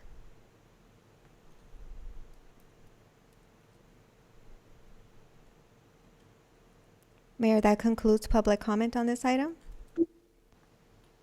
Okay, are we ready to vote or on this? Are we ready to vote on this, council? Mayor, I just want to clarify one thing for Ms. Nájera. Thank you for asking the question about the signatures. The signatures were submitted to the Parks Advisory Board. All 3 petitions received signatures, and they all have been disseminated to mayor and council. The reason why they're not posted is because they have personal identifiable information of residents, their homes, their personal information. That's why it's not available to the public. It's not available to the public. I understand some members of the public receive those confidential documents, but they're not posted on the website for that reason. All right. How did they receive those documents? Let's vote. Okay, there is a motion and a second to approve items 23.1 and 25.1. On that motion, Mayor Pro Tem Schwartzbein. Yeah, I want to apologize to the public. This is taking this long. Aye. Anello? Aye. Hernandez? Yes, thank you. Morgan? Yes. Salcido? Aye. Rodriguez? Yes. Rivera? No. Lizárraga? Aye. The motion passes with 7 affirmative votes. Representative Rivera voting nay. The motion passes. We now go to item 24.1. This is discussion and action on a resolution to approve an amendment to the city's 2018-2019 annual action plan to remove the audible pedestrian signals project that was funded in the Community Development Block Grant Funds. Is there a motion? Motion to approve. Second. We have a motion and a second. We had a discussion yesterday. Are we ready to vote? Let's vote. So moved. Okay. On that motion to approve 24.1, Mayor Pro Tem Schwartzbein. Aye. Anello. Aye. Hernandez. Yes. Morgan. Yes. Salcido. Aye. Rodriguez. Yes. Rivera. Yes. And Lizárraga.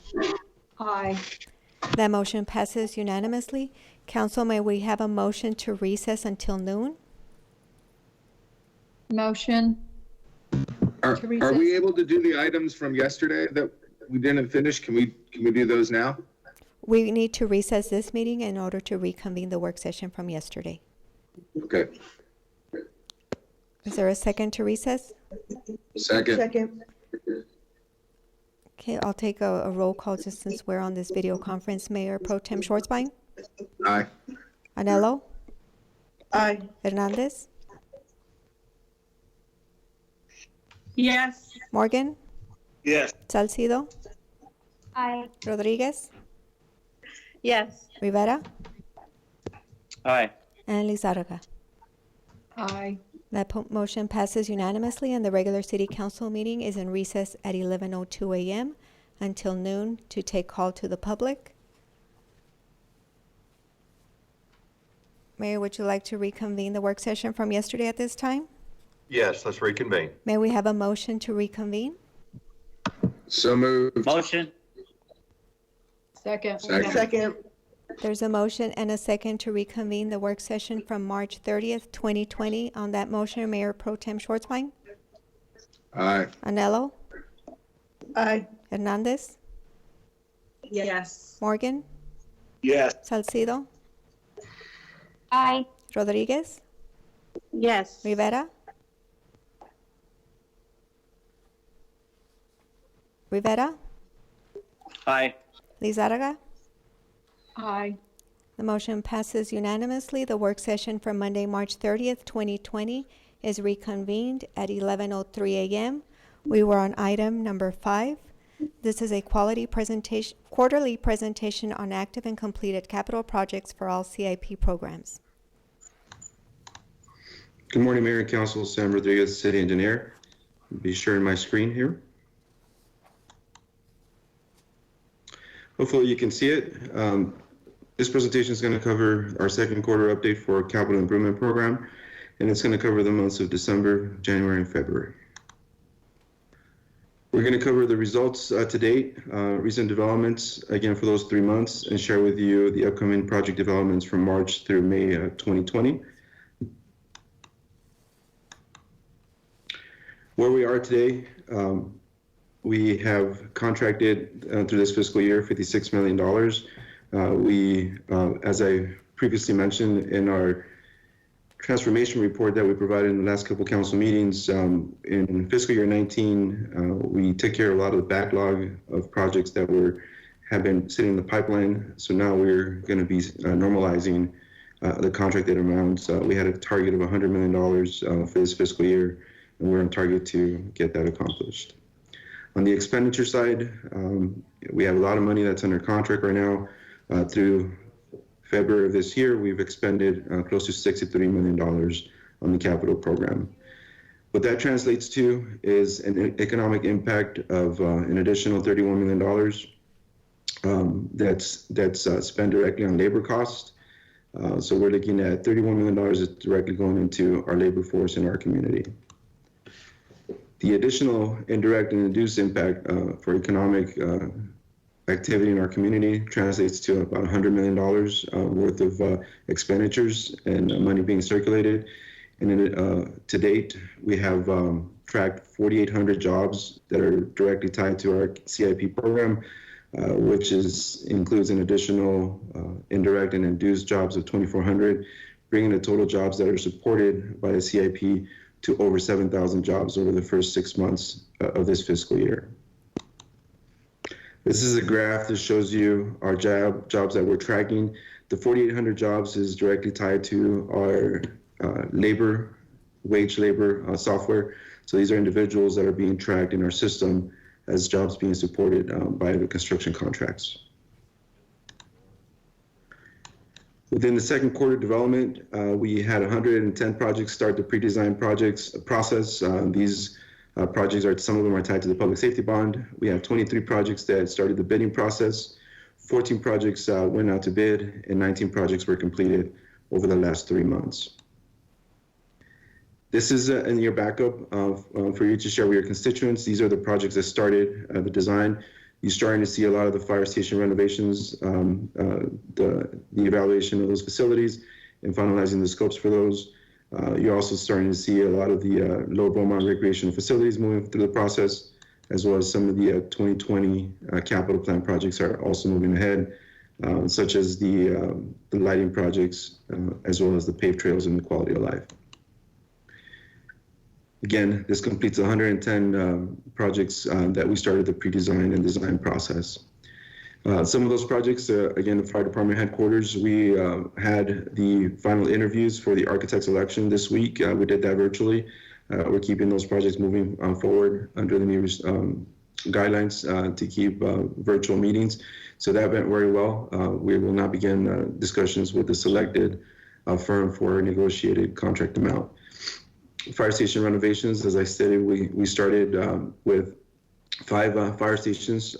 We did the building assessment and finalizing the scopes so that we can proceed with the remodel and upgrades to these first 5 fire stations. The Police Department Central Regional Command, as I briefed the council, we are proceeding with property acquisition efforts on this project, as well as selecting the architect to begin the design for this facility. Police Department headquarters as well.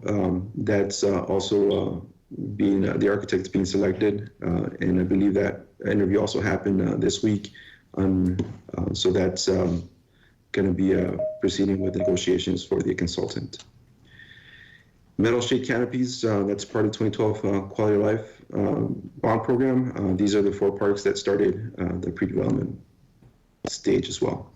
23 projects that went out to bid. The 2020 sports field lighting package, we are procuring bids for those facilities, as well as the penguin exhibit and life support system at the Quality of Life at the zoo. Sunglow Lockheed is out to bid as well. 14 projects that started construction include the Lomaland Drive reconstruction project, as well as the Paddlefoot Lane reconstruction project, and Memorial Library improvements also started construction. The 19 projects that were complete include the roundabout at Arcipo, San Jacinto Visitor Center, and a quick video there.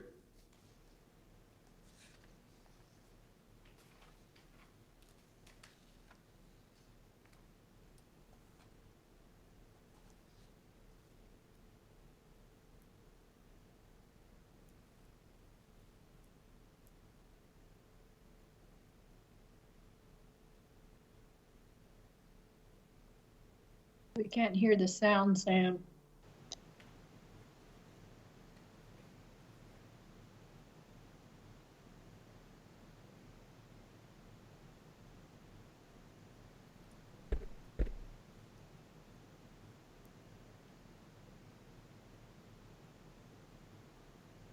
There's no audio on the video.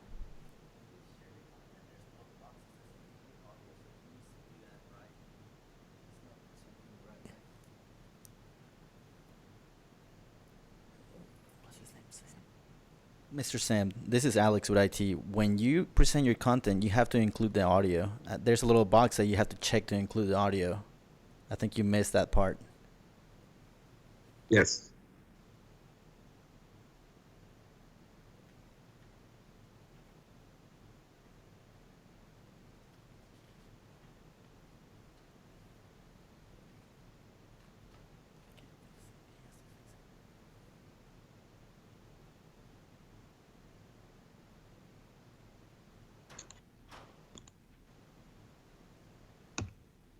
I apologize, Mayor and Council, for the audio. I did forget to click that.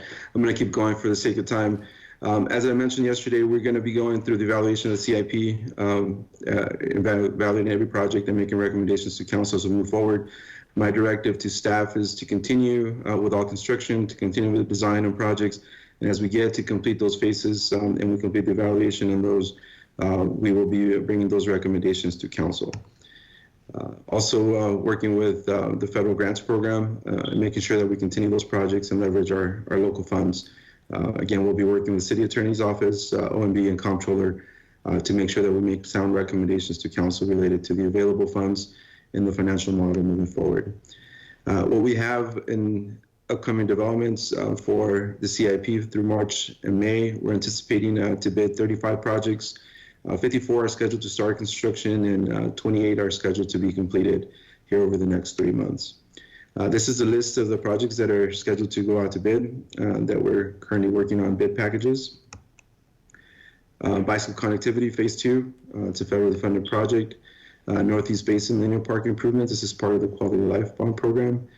We have South Central Phase 5 to complete the neighborhood. You just approved earlier today Phase 4 that included Edna and Dolan. This will complete the area in this neighborhood for the reconstruction. That's part of the 2012 Street CIP. Wainwright Park Improvements, part of the 2012 Quality of Life. 54 projects are scheduled to start construction. These, this is the list that's part of the backup. What's included in here is the Chamizal Pedestrian Enhancement Phase 2. Phase 1 is already under construction. We have Far East Side Transfer Center that's tied to the Brio, Montana Brio project that's also starting construction. We have Load Reconstruction that was recently approved by council, will be beginning construction. And then South Central Phase 4 that you took action today. 28 projects that are scheduled to be complete and open to the public over the next 3 months. include lots of signal work, but also Eastside Senior Center improvements, as well as the Rich Beam and John Hayes street lighting project that's scheduled to be completed over the next 3 months, as well as the street median landscaping. This is a federally funded project we're currently working on Red and Rustler over on the west side. The other corridors have been completed. The 2012 street CIP, quick summary of where we're at. We have, on the reconstruction side, we have 65 projects. We have 27 completed, 36 are currently under construction, including the MCA. We had a pre-construction meeting, so we've been notifying the railroad that they need 30 days to begin their process, so we're kicking off the MCA project as well.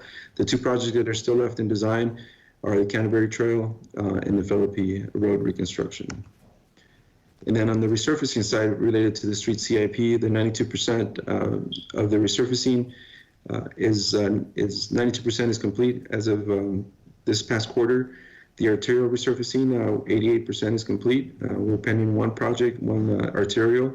And then the street maintenance program, as I stated yesterday, we have completed fiscal year 2019 allocation, and with the action that was taken yesterday, we'll be holding off on the fiscal year 20 allocation in the residential program. Again, we're not canceling it, we're just simply delaying it until we make a decision on those $6.6 million moving forward. On the active resurfacing, just in terms of streets, we have 352 streets that have been completed, 30 locations in progress. The 2012 street CIP resurfacing program is not being stopped, that's continuing, as well as the arterial program. The only one that's being deferred and not canceled, simply deferred, is the residential, the $7 million program. With that, Mayor and Council, I'll be happy to answer any questions. Representative Nello. Sam, thank you. A few questions. So I know a lot of these projects are in design. Looking at, we don't have slide numbers, so I'm sorry, but you have like the 110 projects started on pre-design. I know that there were a lot of community meetings scheduled before the COVID-19 situation. And so I understand we're still moving forward with the projects. Have we thought of any maybe creative ways to get the community input, like sending a mailer, it's a little bit interactive where they can say, I like this, I don't like it, and send it back? I mean, I completely understand why we cancel those community meetings. I'm not holding that against you at all. Sam, I just still would like to see some community. Sam, this is Laura Cruz Acosta. Can I speak to that? Sure. Of course. So we knew that this was going to happen, so we actually created a number of different videos for each of those presentations. And Sam's staff have been, the public affairs staff have reached out to those neighborhoods and provided them the opportunity to give feedback, as well as to be able to watch those videos. Okay, well, I haven't seen any of the videos for the projects in my area, so I'd love to see those, and I'd love to see what the feedback is. How are those videos given to the residents? I mean, did you email them, or what was the? And so that's Representative. So the process still working through the process. We as you know, when we went into this new mode of no public meetings, we actually had 4 meetings that week. And so part of the process that we're doing is recording those videos, working with the PIO office, and we'll be sharing those through the social media, through your offices as well, making sure that you help us share that information. I know one of the discussions is an example, so we're going to be hosting the charrettes as well through Zoom for the Mexican American Cultural Center, so we keep that project moving. We are finding our way and working, hopefully supported through your offices, that we can continue to get that public feedback on these projects. But that's really, if you have any other ideas that we can implement, I'll be happy to take those as well. But right now we're looking at videos, providing contact with email and phone numbers where people can reach the project managers and get any information that they may have. What we're doing is basically creating video, 30-second infomercials, if you will, on each one of these projects with contact information that folks have an opportunity to reach somebody and get information and ask questions about those projects and hopefully get their feedback as well. Right. And I think that's great. I think video and those things interactively are really amazing, but I think part of the conversation yesterday also was reaching a demographic that does not have access to internet, social media. and how we can do that. And so I'd love to work with you all, right? Like the Chelsea Pool, I think, is a great example. That was a community that was really invested in that project, who really wanted to be a part of the design. And a lot of that community, you know, English is their second language, and they don't really have access to the technologies that we are fortunate to have. So, yeah, I'd love to work with you directly on how I think, you know, specifically for that community, that would work. Absolutely. And if any other representatives have any ideas, please send me an email on how we can really engage the community at this time. We are limited. Our staff is been working very closely with our staff to make sure that we try to get as much information out there as we can, and we'll continue to do that. If we're going to keep these projects moving, we're going to have to figure out how we continue to engage the public through the process.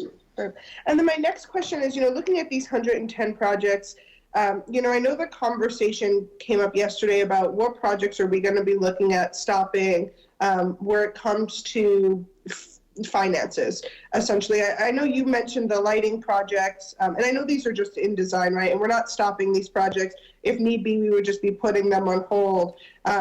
So once we go through the design process, I mean, I know that you had recommended the sport field lighting. I don't know if you're comfortable talking about any other projects on this list, or that for right now is just your recommendation. No, Representative, I'm not comfortable telling you which projects are going to be suspended or not. We need to do an analysis on our side, again, working with OMB, working with the user departments, and making sure that we're being strategic on if we're going to have limited amount of money, which projects do we want to move forward now, and which ones are going to be suspending moving forward. But we're going to be very transparent with you all and making sure that we bring that information to you. My directive to my staff, CID, and the project teams is that we're not stopping construction, and we're not stopping the design process. Those contracts have been awarded. Once we get to the phase where we need to make a decision, you know, and ideally, we're going to do a full, thorough analysis on the full CIP. But if it comes to where we're not in front of council on a certain project, we'll be definitely bringing that to council and being transparent about it as to which recommendations we make on what projects to hold and suspend, and what modifications to the programs we need to make. Okay, thank you so much. I appreciate it. Thank you, Laura. Thank you, Sam. What's the next item, Laura? The next item is number 6. This is a presentation and discussion on the power of our strategic plan, El Paso Transformational Results, with a report from Environmental Services. Hi, it's Ellen. Can you hear me? Yes, we can hear you. Okay. Can IT pull up my presentation? This is item 6 for the work session.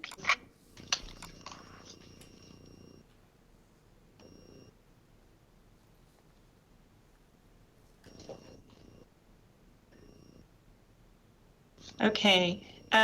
So I know that we've had some difficulty with the embedded videos, and I have 3 embedded videos in case they don't work. The sound, I apologize in advance. So let me begin. All right. See how you, all right, I'm hitting my, there we go. Okay. So environmental services is the, in goal 2 and goal 8, we cover code enforcement as well as solid waste management. Goal 2, of course, is to set the standard for a safe and secure city by implementing effective code enforcement strategies.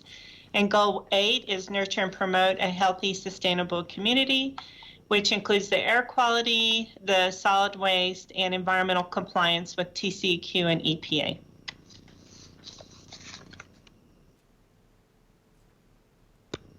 Okay, I don't know if I'm controlling the screen or, there we go.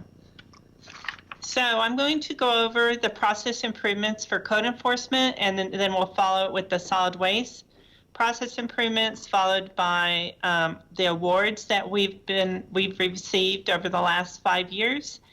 We'll move to the voice of the worker, the things that we've done for the employees, the voice of the customers, the programs we put in place for our residents, and then our community impact as well as the economic impact that we've had on the city. So beginning with code enforcement.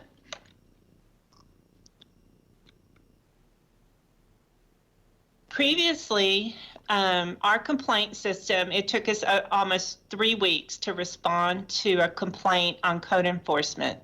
And through the Lean Six Sigma process and the work with technology on the computer, we've been able to reduce our inspection response time from the 20 days to less than 3 days. And you can see we also have a digital dashboard where we're able to compile all of the information for reporting purposes. We're able to do the reports based on the month, the year, the date, complaints on which ones are open, which ones have been closed. So it's been a very powerful tool, but that's a real substantial impact. And I think that the residents have been pleasantly pleased with our response time. It means that the weeds, the junk vehicles, and all of the nuisances are disappearing a lot faster.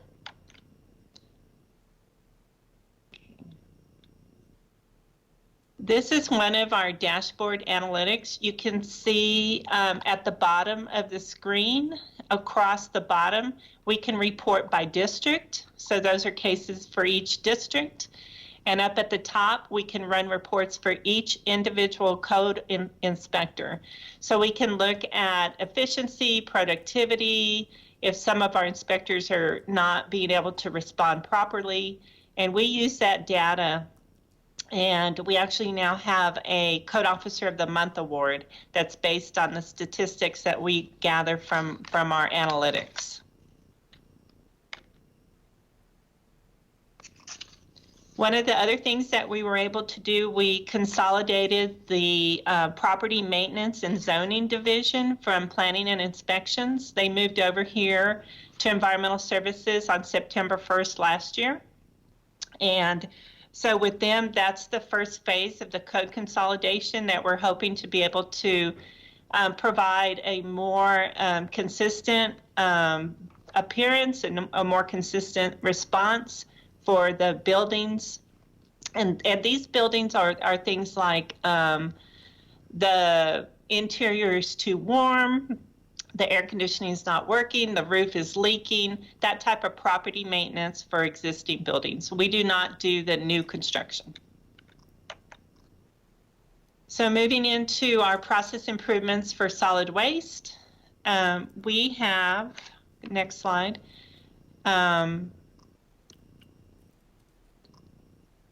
we have been able to put in this new water line installation. Over the years, we've spent about $30,000 to $50,000 a year on water, and we buy it from the Lower Valley Water District. So by looking at our expenses and coming to the conclusion that there was a better way, we were able to set aside the capital funding required for this water line installation. And so this $50,000 savings is an annual recurring savings. So from now until forever, that's money that we won't have to spend. We're also able to fix the fiber, the network fiber to the landfill. It is fairly remote location, and we had a lot of connectivity issues where the lines would go down, and then we couldn't record the cash receivables from our customers. So with the fiber upgrade, that's really reduced our outages, and it's been able to keep the line at the landfill a lot shorter. Next slide. We also instituted what we call alternate daily cover. It's required by the EPA and the TCEQ that trash be covered with 3 to 6 inches of dirt every day. And that's to keep the mice and snakes and rodents from getting into the trash. But we found a product at one of the trade shows called Posi-Shell. It's made out of seashells. So it's ground up seashells that we spray onto the waste, and it's about a ½ inch of crunchy material that covers the waste. By using that spray material, we've been able to save 180,000 cubic yards of airspace, and that equates to $3 million of what we charge for trash to put into the landfill. So again, this is an ongoing savings from now until forever that will be able to just be more efficient at the landfill.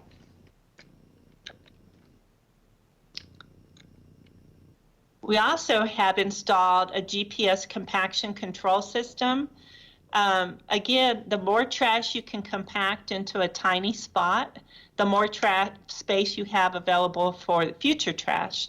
So the name of the game in a landfill is compaction, compaction, compaction.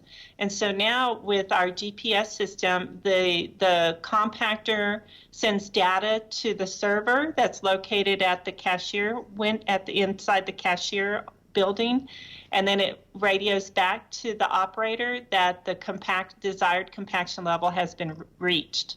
So we don't spend too much time in the same area, but we don't spend too little time in the same area. So this has been a great help in time management for the heavy equipment operators.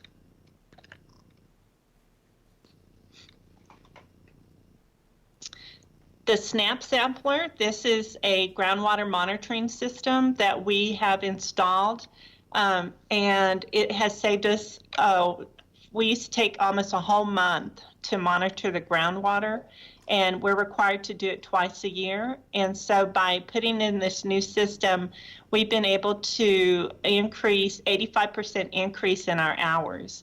And this is one of the embedded videos. I'll see if it's going to work here.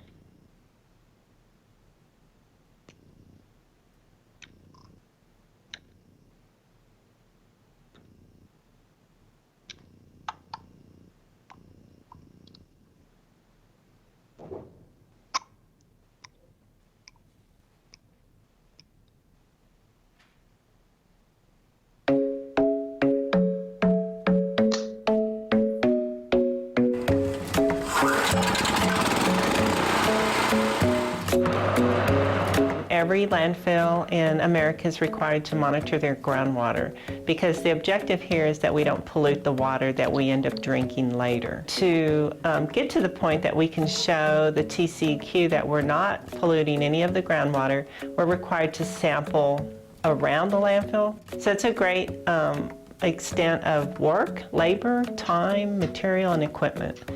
So we've developed and I had approved a new method of sampling called the SNAP sampler, and that can reduce the time of sampling our 22 wells at the landfill down from 4 weeks to 3 days. And it's a very simple process. We put this SNAP sampler down the well.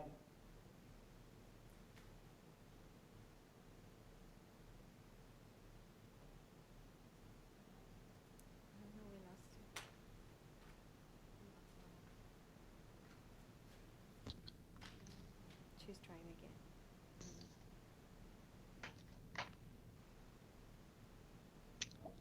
Okay.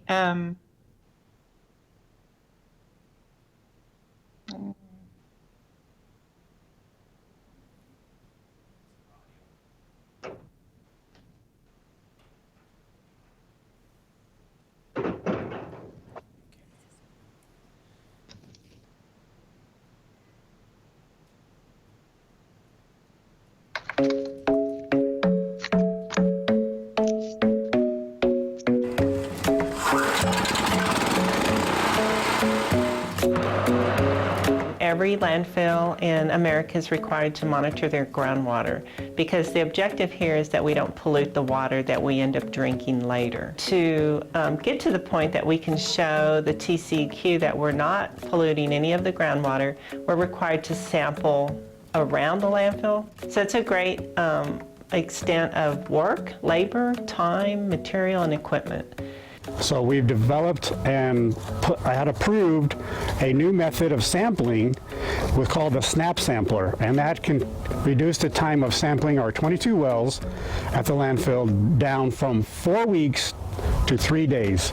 And it's a very simple process. We put this SNAP sampler down the well, leave it for over 2 weeks, and generally for almost 6 months. We pneumatically close the SNAP sampler and pull up the sample and pour the water into a vial for the lab to now analyze. Hook it up to the battery, turn it on, and this end of the line goes into an actuator that's at the bottom of the well. So it'll build up pressure to about 50, and then it opens up, closes the actuator, which in turn closes these guys right here. So it'll just give it a nice quick. And the bottle's closed. So at this point, they just closed, and I have my sample of water in each bottle. So this SNAP sampling is a brand new technology. Nobody in Texas does it. El Paso is the very first landfill to get it approved by the TCEQ. We can sample both landfills in 3 days. We're in and out, done. And so we're going to save hundreds of thousands of dollars. Twice a year, we're going to be saving money. So this project is huge. It's a great thing for environmental services.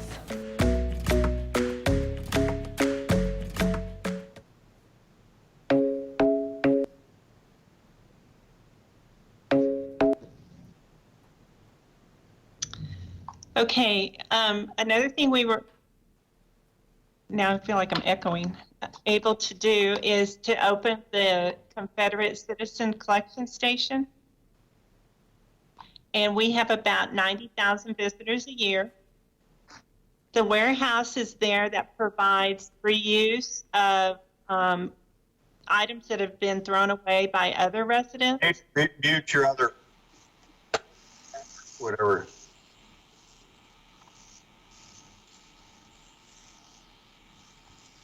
Test.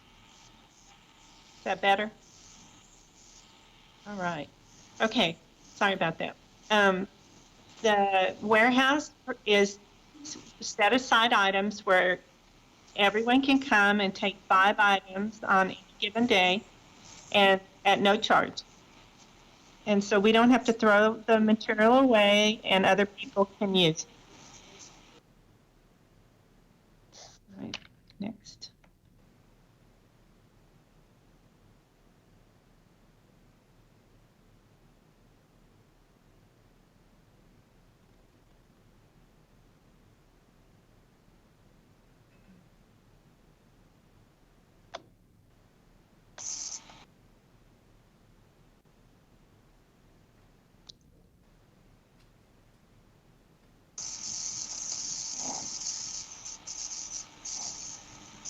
All right, next.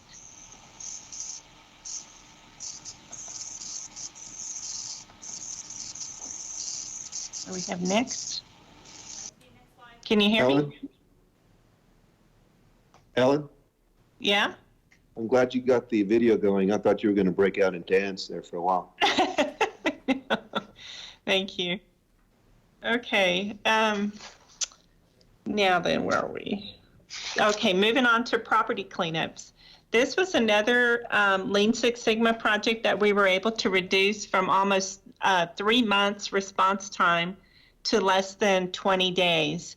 And this is very significant as well because once code enforcement transferred a case to the cleanup division, we had such a huge backlog that we really couldn't get to it before the weeds would grow back. And so by going through the process and finding steps that we could take with the staff, we were able to reduce our response time to less than 3 weeks.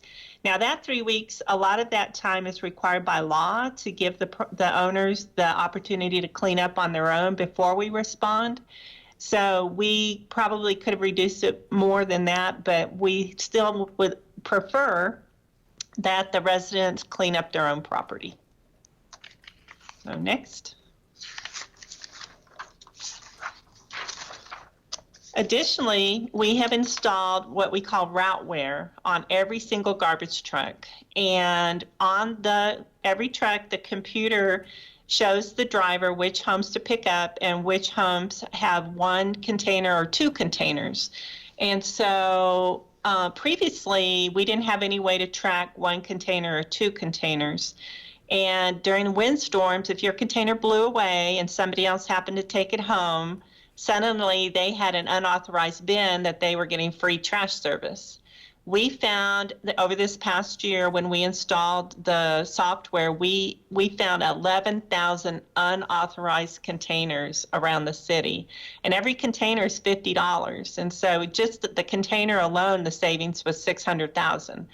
And then, of course, the $19 a month garbage fee that they weren't paying was another $250,000 of lost revenue. So this program that we installed is already paying for itself, and it will continue to keep the residents honest and keep my drivers focused on what they should be picking up. So that's another huge process improvement over here at Environmental Services. Next. This electronic writ of entry is another one that's first in Texas for the code enforcement. We used to send an officer down every day to the courthouse to find the judge in order to sign the writ of entry that was required for the cleanup crew to enter the properties. And so now we have put it on the computer, and we use a technology called Adobe Sign. You can see the little emblem right there. So the officer puts in the email, it sends it over to the judge, and it kind of does like a Facebook notification. It beeps or dings on the cell phone of the judge, and so the judge knows to go to the computer and approve it. And as soon as he or she approves the writ of entry and hit submit, it comes back to Environmental Services, and again we get a notification, so we know that it's arrived. We can print it out right away and take it to the property and begin the cleanup. This alone, I'm sorry? I was going to ask you, is this picture Joe Moody? No, no. No, I guess one of my officers looks like, oh, is the judge that signs it Joe Moody? No. I didn't. That's funny. It looks like Joe. Okay. So this has saved us about 2 hours a day driving, because we're way over here off Yarborough and we have to drive downtown to the courthouse, and it saves us at least 2 hours a day every day. Next. We have our next. Is it stuck? Next. There we go.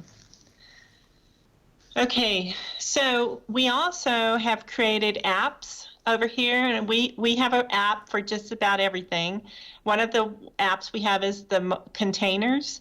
So if you have a broken lid, broken wheels, or a cracked sidewall, whatever the case may be, you just moved into a new house, new service, our delivery of the bins have been reduced from almost 3 weeks to less than 3 days.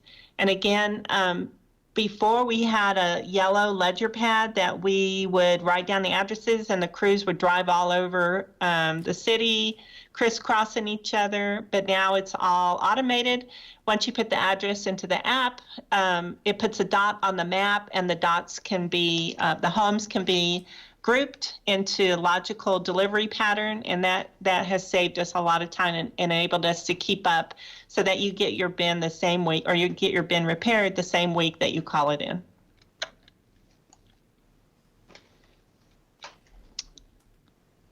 Here's just a real brief shot of all the apps that we've created in the last 3 years.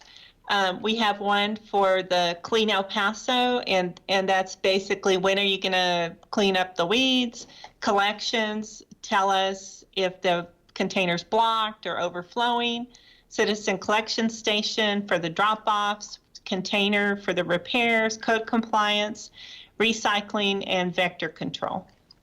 So all of these apps have really made us a lot more efficient.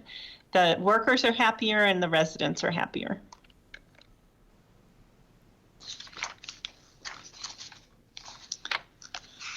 This is a project that we worked with IT in reducing the number of desk phones.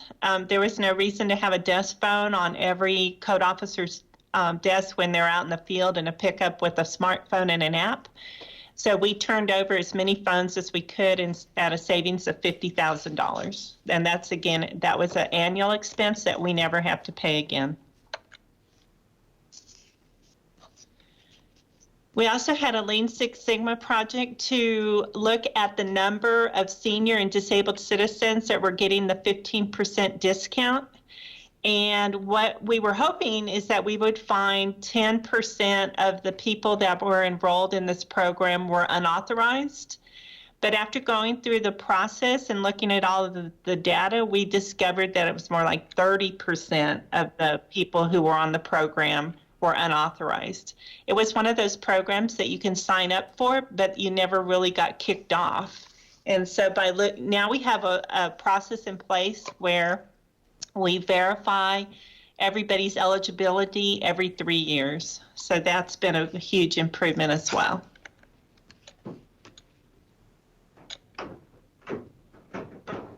So in summary, we, Environmental Services, through all these various improvements, have saved over $4 million.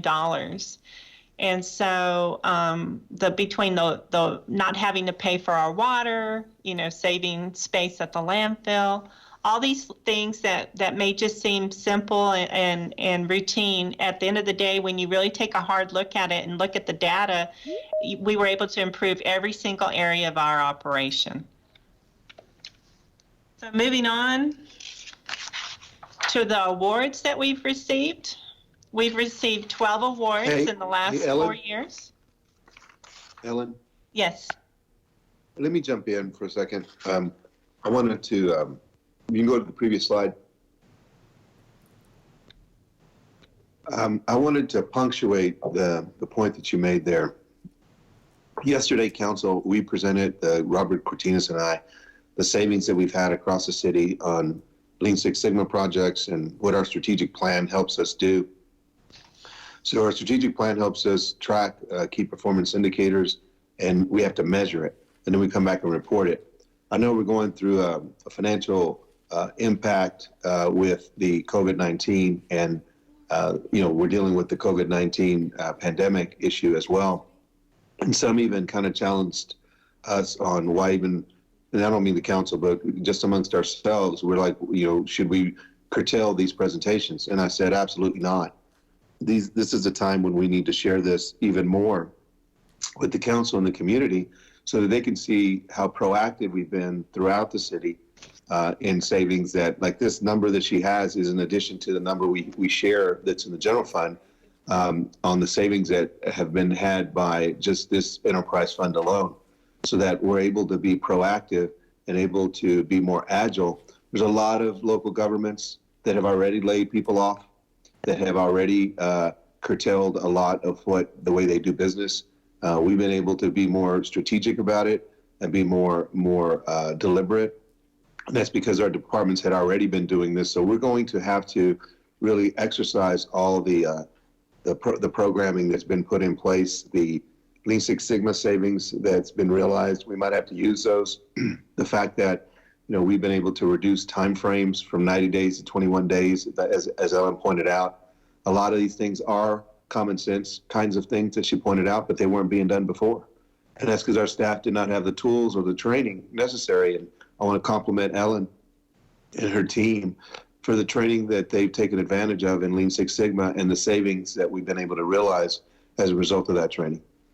Go ahead, Ellen. Okay. Next slide. Next slide. I'm going to go over the awards that we've won in the last 4 years. So this is the American Public Works Association. We submitted this photo of our solid waste truck during one of the beautiful sunrises here in El Paso, and we won first place. And I honestly don't know who came up with the writing on the photograph, but it is just absolutely stunning. I rise before the blazing sun, equipped and ready to serve the citizens of the city of El Paso. I will provide great customer services. I will accomplish my tasks with safety being my first priority. I am proud of my occupation, and I will make a difference in my community. I am a solid waste driver. So, made me proud. Next. I was selected as the Texas Society of Professional Engineers Engineer of the Year. We have received the Texas Solid Waste Association of North America Finest Award for the way we manage our containers. Again, we've been recognized by Texwana for our integrated solid waste management, which includes our on-call collection for extra trash or sofas at the curb, as well as our recycling and our drop-off sites. We also have been awarded the Texas Finest Award for the same application. We won twice on that, 2 different awards. And then the State of Texas Alliance for Recycling, which is the STAR, we won for the Leadership Award. And that has to do with our inspection program with the OOPS tags. And so we're leading in that area to keep our contamination low in the recycling bins. Next.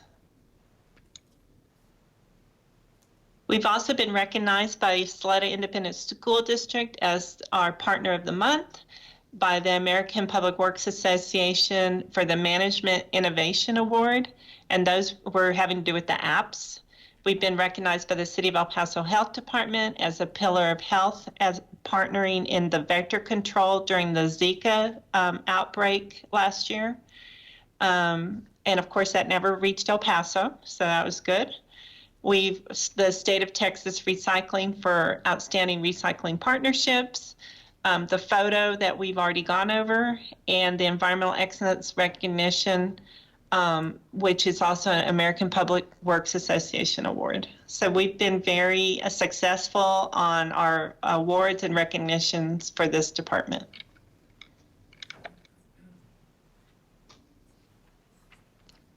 Next. So now I'd like to share some of the initiatives we've taken to listen to the voice of our workers.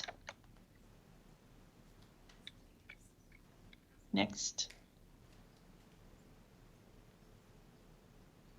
So Environmental Services ranked El Paso with 94% of the employees stating that this is a great place to work.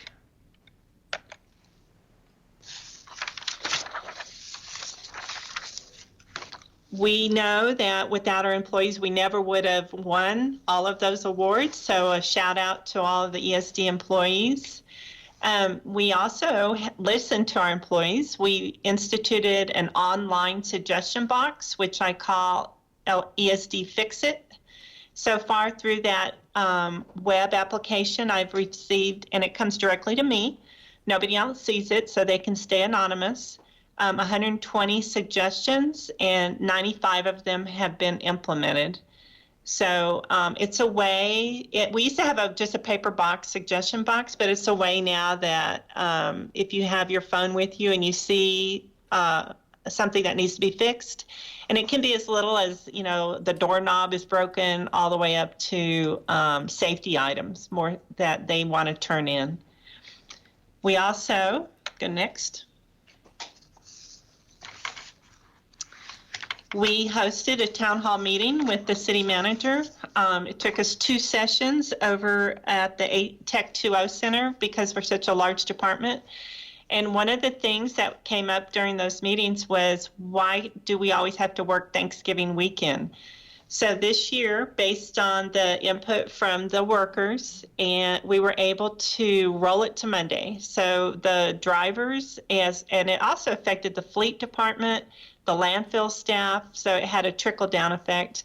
Those employees, for the first time, were able to have a 4-day weekend, Thursday, Friday, Saturday, and Sunday. And I actually had one of my employees burst into tears. He was so happy that he could spend his time with his family and didn't have to get up and go to work on a Saturday.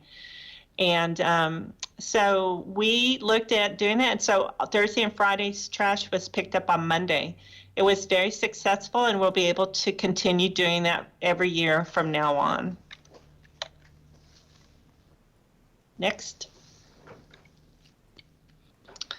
We also have Driver of the Year and Code Officer of the Month. You can see the drivers on the right hand of the screen wearing their leather jackets.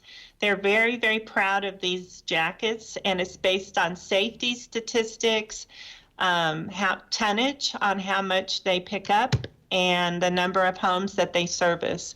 So it's all based on that dashboard on analytics that we use. The same is true on our Code Officer of the Month. That's based on how many cases they're able to open and close and respond to. And again, safety is always a part of the equation.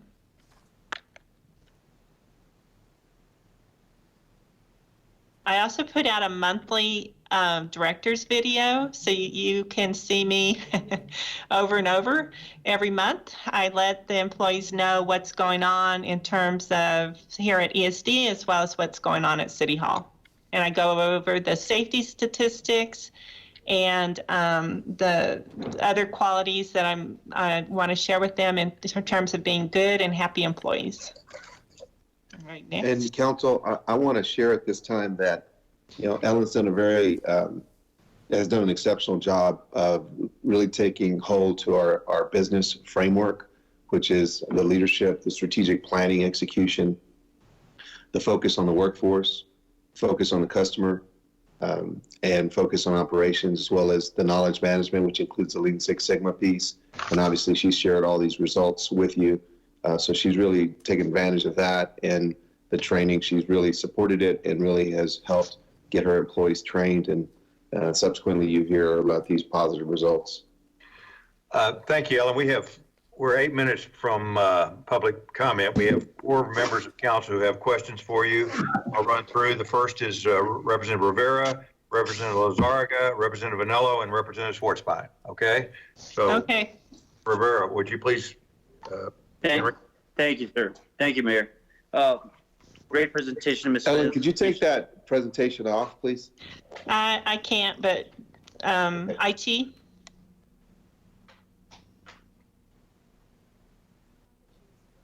Okay, in consideration of time here, Ms. Allen, thank you for that presentation. It was great, very informative. Also, with these new rules in place with the COVID-19, do you foresee, now that more recyclables and trash are being created by people at home, do you foresee altering the schedule for now until it's over, or you're going to stick with the 2-week, bi-weekly? Yes, actually every other week recycling started today. And we've been working on that program for the last 4 months. So there is really no way to stop that ball from rolling out today. And honestly, we needed to do it because we're so short of drivers. We needed to be able to pull the recycling drivers onto the trash schedule. So it's actually really, really good timing because we have a couple of spare drivers now that we wouldn't have had if we hadn't had this already in place.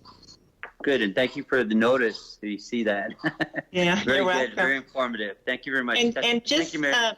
the sites are still open. I know a lot of people are home. They're cleaning out their basements, closets, and garages, and attics, and yards, and the drop-off sites are still open. So all of the trash that they're generating, we're still accepting. Well, thank you. Thanks again for everything. Appreciate you. You're welcome. Representative Lozarga. Thank you, Ellen. You have a lot to be proud of, and I want to congratulate you and all your team members. I have a quick question about the senior citizen discount program, because what is for the benefit of the public, how old do you have to be? Because, for Denny's, it's like 55. It just depends. Could you tell us? It's 65. 65. Okay. Yes. Thank you, and congratulations. Thank you. Representative Anello. Ellen, I wanted to echo what the city manager said. I don't think that any of us have ever questioned how good you're doing when it comes to Lean Six Sigma or just rolling out your department. But I really thank you for this presentation. And I think that, I've always believed a good leader is really considerate of their employees, what makes their office better for their employees, and just the environment in general. And so I want to congratulate you. I think that you really... we are so lucky to have you. Your employees are very lucky to have you. The city of El Paso is lucky to have you. So thank you very much for everything you do. Thank you. Thank you. Representative Schwartzbein. Yeah, thank you again, Ellen, for all the work that you're doing and how kind and considerate you are in being a leader for your department. I just had a question. I know that we've suspended our recycling program at the time, but one of the things that we've looked at over the last couple of years is trying to increase the adoption rate and the usage rate and the cleanliness rate of our recycling. Do you have any information about data for the last 2 years about where we've been with our recycling program? Yes. I know that we've done increased publicizing and promotion of it to try to get people aware of it. That was something that the council felt pretty strongly about. Right. Our contamination rose upwards of 33%. And with the OOPS tag, we've been able to drop it to 28%. And so that's a significant drop. If we can continue that trend here by the next year, we should be in a lot better position. It's, you know, El Paso has a fairly transient population between Fort Bliss, UTEP, and the people moving in and out of here. So when they come in, especially Fort Bliss from other areas, their programs are different from our program, and so we have a hard time keeping the education going. We've just now instituted a program for new residents. If you move into a new house or a new apartment, well, not apartment, that's a duplex, you have to take a recycling class before you can get your bin, just to make sure that we're starting from the get-go on the education. So we're going the right direction. We're always, it's a continuous education, but we've been making improvements, and I hope that that trend continues. Are those classes being offered online? We do have one that's just about to go up online. We're not there yet. Okay. Great. Thank you again for all the great work you're doing. Thank you. Representative Vanella has one more question. No, I think Representative Schwartzbein just covered it. I had been reached out by someone, said, you know, I can't make the classes for recycling with my work schedule. So just wanted to, again, encourage the online class, but I'm glad to hear it's happening. Yeah, it's in production right now. And especially now with the whole stay at home, it's just about ready to launch. Thank you, Ellen. Thank you, Mayor. Before we either adjourn this meeting or end it, I need to know from the city attorney, does she want us to be able to go into executive session after public comment? Yes, sir. We have the MPC items to brief you on, and we have one item from Texas Natural Gas. Okay. All right. Then we must let's adjourn this meeting. And We go need back to into recess. May we have a motion to recess the work session, please? So moved. Second. There's a motion and a second to recess the March 30th work session. On that motion, Mayor Pro Tem Schwartzbein. Yes. Anello? Aye. Hernandez? Hernandez? Yes. Mayor? Yes. Morgan? Mayor? Yes, Tommy. We still have another agenda item before you go into executive session. It's public comment, no? We're going to public comment, but I know, but after public comment, we still have goal 7 to. That's Sam Rodriguez. Okay. All right. Sorry, I missed that. Okay. Salcedo? Aye. Rodriguez?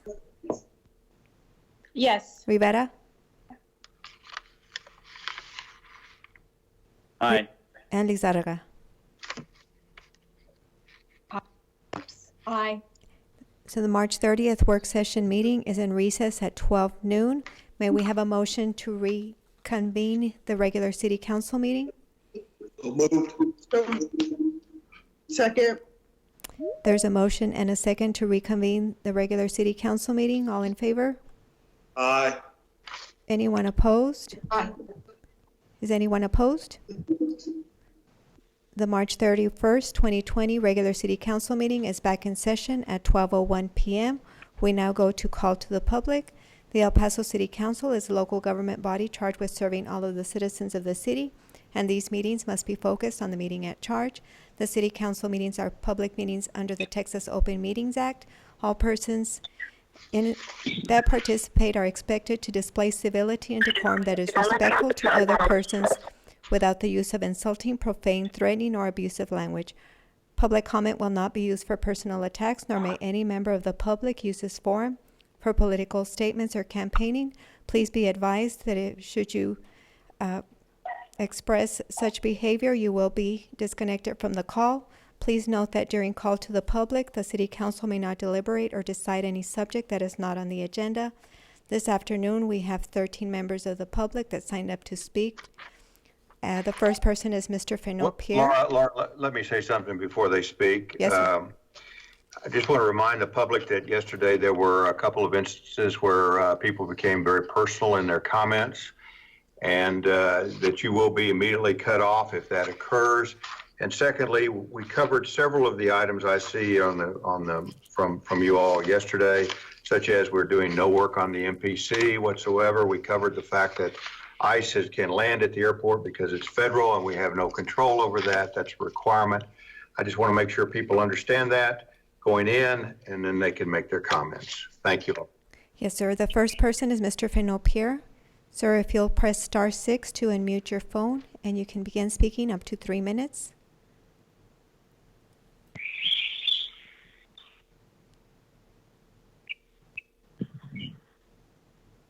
Mr. Pierre, are you on the line? I don't see Mr. Pierre. Mr. Oscar Martinez. Mr. Martinez, if you'll press *6 to unmute your phone, you can begin speaking. Good afternoon. Yes, good afternoon. Thank you very much for this opportunity. I think this is a very good format in order to inform the public here in El Paso. Just a couple of things on the upcoming elections. Can you hear me? Yes, we can. Okay.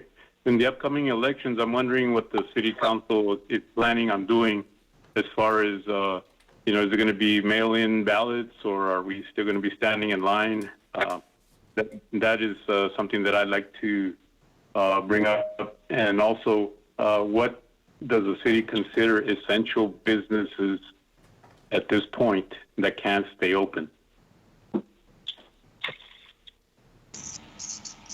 Mayor, this is Carla Neiman. Can I address the question as to the elections? Yes. So he's still trying to talk, I believe. No, I'm good. Sir, your question regarding the elections, the governor of the state has suspended the May election till November based on the COVID crisis. We have not received any additional direction regarding the November elections.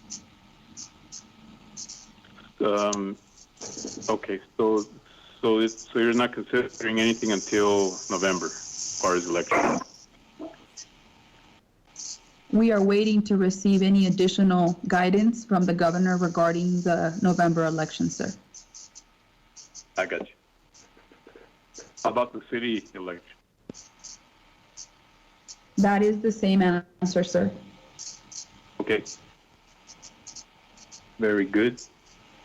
How about the essential businesses? What is your question? What does the city consider essential businesses that can stay open at this point?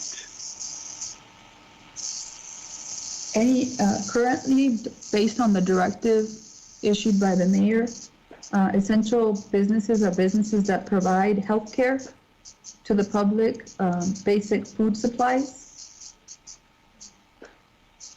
Those are considered essential services, as well as government agencies and government entities. So real estate companies and developers are not considered essential? The real estate services have been asked to cease showing homes at this time. They are not currently, to my knowledge, operating as usual. How about the contractors? Contractors are still permitted to continue their operations for construction purposes.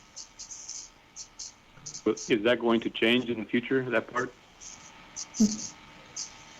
To my knowledge, sir, the mayor and the county judge are currently working on issuing additional directives, and that will be coming out probably at the end of the day today. Okay, very good. Thank you very much. I appreciate your all's attention. Thank you. Thank you. The next speaker is Mr. David Marino. Sir, if you'll press star 6 and unmute your phone, you can begin speaking. Good afternoon. Yes, thank you very much. First off, I'm sorry if any of my comments are redundant from yesterday. Yesterday was the first day of EPISD's virtual school, and I got a second grader and a kindergartner to take care of, so I'm a homeschooler now. But thank you for this opportunity, Mr. Mayor, City Council. It's a pleasure to be addressing you today. I'm the newly elected El Paso County Chair of the Libertarian Party. I want you to know that as a retired soldier and a combat veteran, I took and I still take my oath to defend the Constitution of the United States very seriously. The same oath each and every one of you took. I ask you to consider that oath each and every time you are considering legislation for this city. With little research, it's not hard to find that some of you may have lost sight of your commitment to serve the citizens of this great city and then have instead turned to serving your own self-interest. I ask you to take this crisis as an opportunity to turn back in service to the people. This city is so trusting and loving, and it seems that some of you have used that to your advantage. Please stop. The economy in El Paso is already struggling with nearly the highest property tax rates and near the lowest median income in the state and nationally. This crisis is going to hit this city's economy hard, and you need to look at it differently than anything you have before. I ask you to stop any and all non-essential spending to include construction that is not specifically infrastructure related to benefit all El Pasoans. Water parks, arenas, and any other pet projects, they gotta go. If a water park or an arena in El Paso was such a great idea anyway, a private corporation would have built it themselves without taxpayer funds. Obviously, these ventures will not be profitable. I ask you to look at deregulating and lifting limitations to the market from licensing laws. Look at ways to encourage entrepreneurs. Anything you can do to make the market more free will reap great rewards. Reduce taxation on property, and anywhere else, let the people have more of their own money to put back into the economy. As a libertarian, I ask the mayor to acknowledge the gross violations of constitutional and civil liberties that are contained in his stay home and work safe order. I acknowledge and I understand the reason for such an order, and that given the emergency power he was given to exercise, he would have seemed negligent if he hadn't done so. But just saying that it was a tough decision is not the same as acknowledging people's rights are being violated by the actions of government. These are two distinctly different things. Thank you so much for your service to our beautiful and culturally rich city. I pray God's love, blessings, and wisdom upon you as you seek to lead us out of this tumultuous time. Thank you. The next speaker on the line is Mr. Wesley Lawrence. Mr. Lawrence, if you'll press star 6, you may begin speaking up to 3 minutes. Good afternoon. Can you hear me? Yes, sir.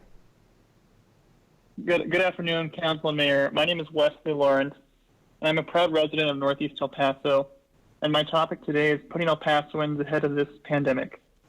As you know, these past couple of weeks have been some of the toughest times for the people of El Paso and the world, and how we act, lead, and help will define our community for generations to come.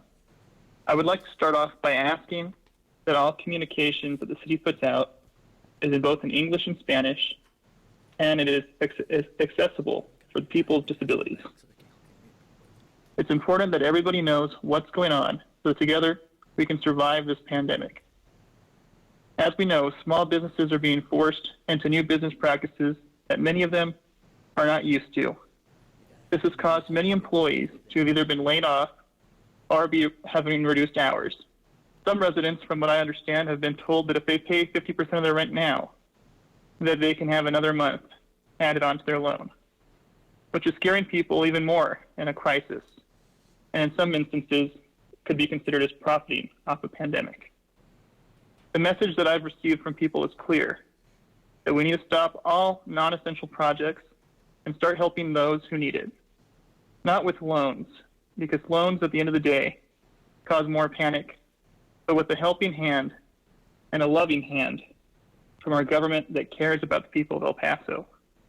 After this crisis, I would strongly urge to start a small business commission so that small businesses can feel like their voice matters in our community, and so they can always have an open ear with the government, so that during crises like these, they can and will survive. I thank you all for putting these meetings online. I love that people can call in. I think that should be a strategy that we use for every single city council meeting, so that way people that have to work can still speak and have their piece heard at these meetings. I thank you all for the actions that you guys have done in order to make our city safer and healthier. And lastly, my dog Jenna thanks you for making these meetings available online for her to watch and learn what's going on. Thank you all for allowing me to speak, and have a great day. Bye-bye. Thank you. The next speaker is Ms. Debbie Nathan. Ms. Nathan, if you'll press *6, you can unmute your microphone and begin speaking up to 3 minutes. Good afternoon. Hi. Yes, can you hear me? Yes, ma'am. Yes. This is Debbie Nathan again from the El Paso Anti-Deportation Squad. I'm referring you back to my comments from yesterday's meeting, but this is new information that I want to give you about the danger to migrants into our community caused by ICE deportation flights hosted out of the El Paso airport. So as you recall, on Sunday, a Central American man who was deported 3 days earlier on an ICE flight out of El Paso tested positive for COVID-19 in Guatemala. And when I spoke yesterday, I pointed out that airport workers in El Paso were undoubtedly exposed, and I called for an immediate cessation of these flights from the airport. Then a few minutes later, Airport Director Monica Lombrada spoke and said that no one at the airport could have been exposed because the flight came from Phoenix and the passenger didn't get off in El Paso before leaving for Guatemala. Ms. Lombrada is wrong. The ICE flight from Phoenix was a different airplane than the airplane that went out from El Paso. That means that deportees did come into El Paso from Phoenix, yes, but they transferred to another plane here in El Paso. Ms. Lombrada should look at the flight records, and we're happy to supply them to her or to the mayor or council or to anybody. They're public records. Our airport director also said we can't do anything about stopping these flights because rules dictate that airports have to host government flights. She did not address the fact that we're in an unprecedented public health emergency, and she didn't mention that other communities have refused these ICE flights. There are legal and political ways to resist bullying by the horrifically anti-immigrant Trump administration around these issues, the very issues of the flights. For the sake of our community, morality, and health, let's explore those ways. Yesterday morning, another ICE flight went to Guatemala from El Paso, and Guatemala just announced that several people on ICE flights yesterday came into Guatemala with fevers. They're being monitored right now and tested. El Paso should immediately ban these flights as a public health menace, at the very least, for the time being. And our leaders should work to craft and enforce a ban. I would recommend that City Council organize a group to start exploring this issue. It's very important. Thank you so much. The next speaker is Mr. Colt DeMorris. Mr. DeMorris, if you're on the line, please press *6. Good afternoon. Good afternoon, Council, Mayor. I'm calling again to touch on cite and release. Thank you guys for having this ability to call in. I'm calling because with community spread now, something that we're looking at in the city and worrying about. If we go by statistics from January and February, we arrest 150 people a month. That's about 5 a day. And if we keep throwing 5 people off the street into the jails daily, we're liable to introduce COVID-19 into the jail system, which will not be a nice thing, especially with everybody in such close quarters. Another thing is a coalition is asking the state, or people in the state of Texas, the coalition that works on reforming marijuana laws, is asking Governor Greg Abbott to call a special session to legalize and to stop putting people in jail. Another thing I want to touch on is I know that El Paso police are going to do some kind of presentation on the 27th. If you look at all the jurisdictions across Texas, they've had except for the few that have implemented within the last 6 months, they've all had their programs running and nobody's turned back. So this is a good positive sign that they're working in their communities. It's going to save taxpayer dollars. It's something that we need to implement as soon as possible. I know you guys voted in favor of implementing one. We just need to find out how we're going to do that and get it done so we can end the arrest in El Paso. Thank you guys for doing what you do, and I appreciate everything. Have a great day. Thank you. The next speaker is Mr. Michael Castro. Wait 1 second, please. Bonica Lambrana has a response to the previous speaker before Mr. Nost. Thank you, Mayor. This is Monica Lambrana. I want to respond to Ms. Nathan's comments because what she was saying is not totally correct in terms of how I responded yesterday. She was indicating today that I stated that I knew that it had come from Phoenix. I don't know when these ICE lights are scheduled to come because they don't come to the terminal. And I want to stress that. The ICE lights do not come to the terminal. ICE handles these lights on the military ramp that is away from the terminal. So there are no individuals that are, disembarking and then boarding another plane within the terminal. I want to make that clear because I don't want Ms. Nathan's statements to be misconstrued by the public that this is happening at the terminal and that there could potentially be somebody infected on the ICE light that is going through the terminal, and then they in turn are exposed to that, because that is simply not true. Regarding the situation of where I did say, and I still stand by that, is that we don't have the authority to reject these lights because we accept federal funds from the FAA. She has given, or she has stated that there are other airports that have done that. The one airport that I'm aware that do that was actually in Washington, and I had relayed that information to you, and it was not the airport. It was actually the fixed base operator that did that themselves. And any airport that is doing that is then in non-compliance with the FAA rules and regulations. So I just wanted to make those clarifications. Thank you, Mayor.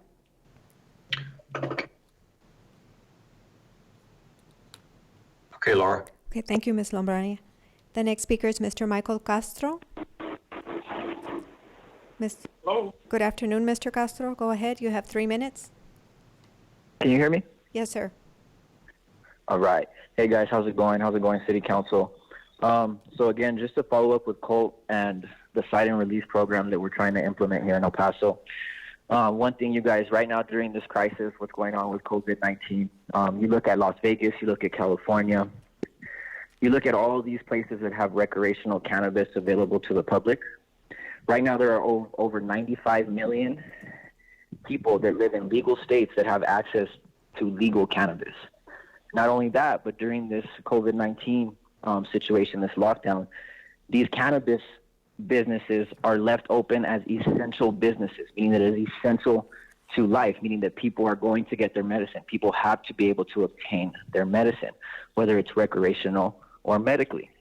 Guys, we are arresting too many people when it comes to cannabis possession in the city of El Paso. There is no reason for it at this point. As Colt was saying, I believe the Chief of Police, Greg Allen, will be giving a presentation on April 27th. And for me, guys, personally, the information better be so good that it stops the sale of cannabis in all 11 recreational states and stops the medical programs in all 33 states. There's no statistic and there is no reason to why we are still arresting people for cannabis-related crimes in the city. Right now, during this crisis, like I said, you guys, I run an organization, a community organization, and I have people reaching out to me right now telling me, I was just arrested at my house. I'm being confronted at my house by police officers because the smell of cannabis was reported on me. That is not right. Again, you guys, I've been going to you guys for over about a year now. I've stated nothing but facts and education to you guys. And I appreciate that you guys reach out to Cole and you guys, do your part. But at the same time, it's been over a year and a half now since I've been going down there and speaking to you guys on why we should stop ending cannabis arrests. And to me, it seems like the police officers come in and say, hey, I got something to say. Let's not do this. But it's like there's nothing that they can statistically prove as to why cannabis should be illegal still, right? The states prove it, the 33 medical states, 11 recreational states. There's something wrong when we are still putting people in jail or even giving citations to people because they have cannabis in their possession. So again, you guys, we are not criminals, right? We are at home. We are not doing anything. If other people across this country can have cannabis available to them because it is an essential business during this time, then there's no reason why we are putting people behind bars or arresting them or putting them on probation or giving them piss tests and treating them like criminals. So for that, I think I'm done. But again, you guys, I'm looking forward to the presentation on the 27th. Thank you, Mr. Castro. And Thank you, sir. You reached Thank 3 you. minutes. The next speaker is Mr. Fenot Pierre. Mr. Pierre, *6 to unmute your microphone, and you may begin speaking, sir. Good afternoon. Good afternoon, Council. And thank you for the opportunity to address you guys. One of the reasons I'm compelled to sound the alarm when we have a pandemic. Mr. Pierre, you're cutting off, sir. Can you speak louder? Okay, I could do that.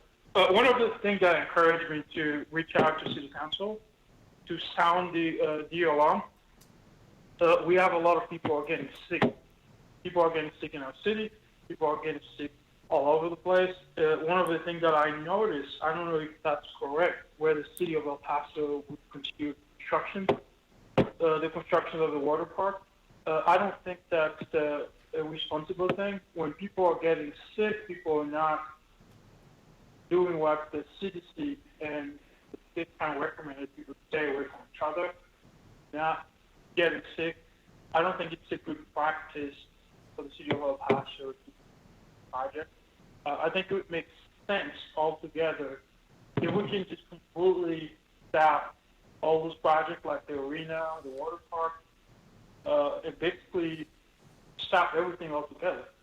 So we would potentially maybe like look at all the way to either give that money back to taxes or attachment. I think that would be a good idea because I've been following City Council for some time. Nobody knows what the mayor dreams or goals, the mayor dreams or goals are anymore. I mean, I don't know what the vision is. So maybe if you guys can clarify what the vision is. I think it is time for us to put our people first. And I would strongly advise City Council to staff all construction. Stay alive. Thank you. The next speaker is Mr. Gilbert Lara. Mr. Lara, if you're on the line, *6 to unmute your phone, and you can begin speaking. Gilbert Lara. How about Miss Lila McNutt? Are you on the line, ma'am? Lila McNutt. Alberto Daniel Avendano Sanchez. Alberto Sanchez. Carlos Gonzalez Rivera. Carlos Gonzalez Rivera. April Cázares. April Cázares. Claudia Garcia.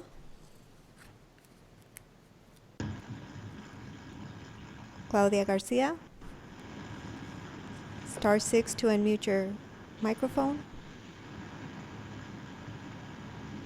Alexander Torres. *6 if any of you are on the line to unmute your microphone. Claudia Garcia, Alexander Torres, Gilbert Lara, Lila McNutt, Alberto Sanchez, Carlos Rivera, April Cázares. Mayor, I don't see any of these people on the line. I don't recognize the phone numbers that are pending. Okay, well, let's adjourn. Okay, hello? Hello? Oh, yes. Am I late to this? What is your name, sir? Sergio Contreras. Go ahead, sir. You have 3 minutes. Awesome. First of all, thank you for providing me the opportunity to address our city council. First of all, with the community spread, the city needs to consider having people wear masks or something over their mouths and noses to prevent the spread of the virus by blocking out what comes out of the body. Just breathing releases the droplet one needs to infect people. Second, this online format is great. Thank you for providing it. I see a bond default coming, so please abandon some ideas you guys have. I don't want to get into that. But public participation is important, and politicians should not take it personal when they're criticized. As my wife says, falta ver más box. Thanks. Have a great day. Thank you. That concludes call to the public. May we have a motion to adjourn? So moved. Second. There's a motion and a second to adjourn the regular city council meeting. All in favor? Aye. Yes. Aye. Anyone opposed? Aye. Hearing none, the regular city council meeting for Tuesday, March 31st, 2020 is adjourned at 12:28 p.m. May we have a motion to reconvene the work session for March 30th? I move to reconvene. Second. So moved. There's a motion and a second to reconvene the March 30th work session. All in favor? Aye. Anyone opposed? Hearing none, the work session for Monday, March 30th, 2020 is reconvened on March 31st at 12:28 p.m. I believe we're on item 7. Is that correct, Mayor?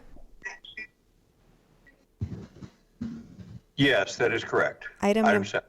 Number 7 is presentation and discussion on the strategic plan goal team report for Goal 7. Yes, Mayor and Council, Sam Rodriguez, City Engineer.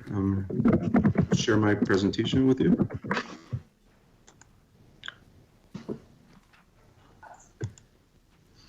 We're providing a Goal 7 report. This is part of our strategic plan series of reports on the various goals. Our goal is to enhance and sustain El Paso's infrastructure network. The team is made up by Capital Improvement Department, myself and Yvette, Streets and Maintenance Department that's led by Richard Bristol, and our Mass Transit Department that's currently led by Ted Marquez and Monica Lambrania. The city manager had a couple words. They want to jump in here. Mr. Gonzalez. Mayor and Council, I just wanted to say one of our beloved team members, and we have a lot of respect for him, will be retiring. That's Ted Marquez. And even though staff and I wanted to surprise him with it, we couldn't because he was going to bring in his family, and it was going to be, we're going to embarrass him, for all his great service to our city. Ted, I think, has 40 years of experience and is the most experienced operator that we have on our staff. And we really appreciate all the time, all the commitment and dedication and the love that he has had for our community and for our organization, and he will be sorely missed. This is his second. This is the second to the last meeting that we'll be at. I think the next meeting will be his last meeting. Because of COVID-19, we may not be able to have the big going away that we had planned for him. But I certainly want to take this opportunity and thank him and Council for giving me this opportunity to praise Ted Marquez, who has been a great example of a leader in our organization. Thank you, Mr. Gonzalez. On the personal side, Ted has been a great mentor in my career. I've been here around with the city almost 14 years. He was actually part of the interview panel when I originally applied for the city. So thank you, Ted, on the personal side. Focusing on improvements, you saw a lot of our initiatives at Capital Improvement Department when we did the transformation report. We've really focused on our workforce and the development of our workforce, instilling a culture of ownership as we look to improve our processes and procedures. We've implemented Innovation Fridays that really helped us identify the potholes and not the potholes, but the barriers that will prevent us from delivering projects effectively and efficiently. On the streets and maintenance side, as you know, we have integrated the parkland management into the streets and maintenance operation, and that's proved to be very productive from an operational improvements, leveraging the various resources that we have. We have also proceeded with the overseeding program. If you have not been to the Westside Sports Complex facility, those fields remain very green where we implemented this program, and we're really could have been used over the winter should we have had any league play. We've also, as you know, implemented our new pay-as-you-go program for street resurfacing on the residential, as well as the $3 million that's been allocated annually from the PSB franchise fee. On the Sun Metro side, we've completed the documentation required by the FTA to receive the $28.2 million. That's a federal grant program to complete the construction of the Montana Rapid Transit System corridor. Of course, this corridor is going to terminate at the far east side transit terminal that's going to be starting construction this summer. This is critical. One of the visions that we had in our community is to have 4 BRIO corridors in our community. We have 3 that are already operational, and this will complete that 4th corridor, completing the master plan for our mass transit system. In addition to that, we have executed service adjustments as a result of the implementation of the RTS service systems to really enhance the efficiency and sustainability of the system as a whole. We've also initiated with federal dollars our citywide bus stop enhancement projects. This is going to improve our accessibility and compliance with the Americans with Disability Act. In addition, we've procured phase 1 of the mobile fare payment application. This is going to provide visual validation and be able to provide via the app to be able to pay for fares and track bus locations in our system. We've also started the testing and coordination with our vendor to implement and upgrade our automated vehicle locator. Again, this is to improve data gathering and reporting that's going to provide a more comprehensive system analysis. Key accomplishments within the CID department, we have almost 270 active capital projects totaling over $800 million. This is inclusive of federal grants, the Quality of Life program, our various capital plans that look to address our community priorities of streets, public safety, and quality of life. Since 2019, September 2019, we've started 126 projects, started design.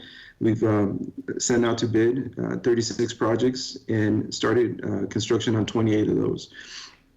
In addition to that, we've completed 14 projects through this current fiscal year. You saw this slide earlier, so I won't go over it. This tracks our contracted amount on a yearly basis per fiscal year. Within the reimbursement of the federal grants program, you look at the total expenditures and reimbursement by fiscal year. This current fiscal year, we have expended $2.2 million, and we received very close to that full amount. Key accomplishments within the federal grant program: we've completed the University pedestrians and bicycle enhancements. Glenwood Street improvements was completed. Paseo del Sol and Mauer Road NTMP are some of the examples of the projects that we've completed this year. Bartlett Park improvements, RCPO Roundabout, the Animal Services Shelter, and the Cohen Stadium demolition. We've also started the design, and we'll be bidding out the Schuster Road reconstruction. This is the road that goes through the UTEP area and the hospital area in the central part of the city, uptown area.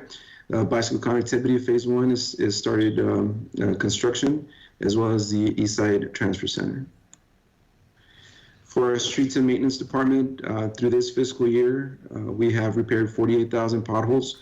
It's a really big number compared to last year. Last year we had about 60 plus thousand, but it's also a bad sign. It just shows the condition that our roadways currently stand. Where we're getting a lot of potholes, and especially with the wet winter that we had, has been a real challenge for Richards folks to make sure that we keep up with that. But they've done a great effort just to be able to accomplish that many potholes, and we're still responding and trying to take care of those potholes that resurfaced from the storms that we had in the past couple of months. Within the streets resurfacing, as I stated earlier, we've completed 345 out of the 415 streets out of the 2012 street program. This will be completing this year, as well as the arterial program that's funded from the 2012 street CIP. In the first 6 months, our streets and maintenance department has also swept almost 13,000 curb miles of city roadway. Also, in this first 6 months, we have refreshed over 170,000 linear feet of lane markings throughout our city.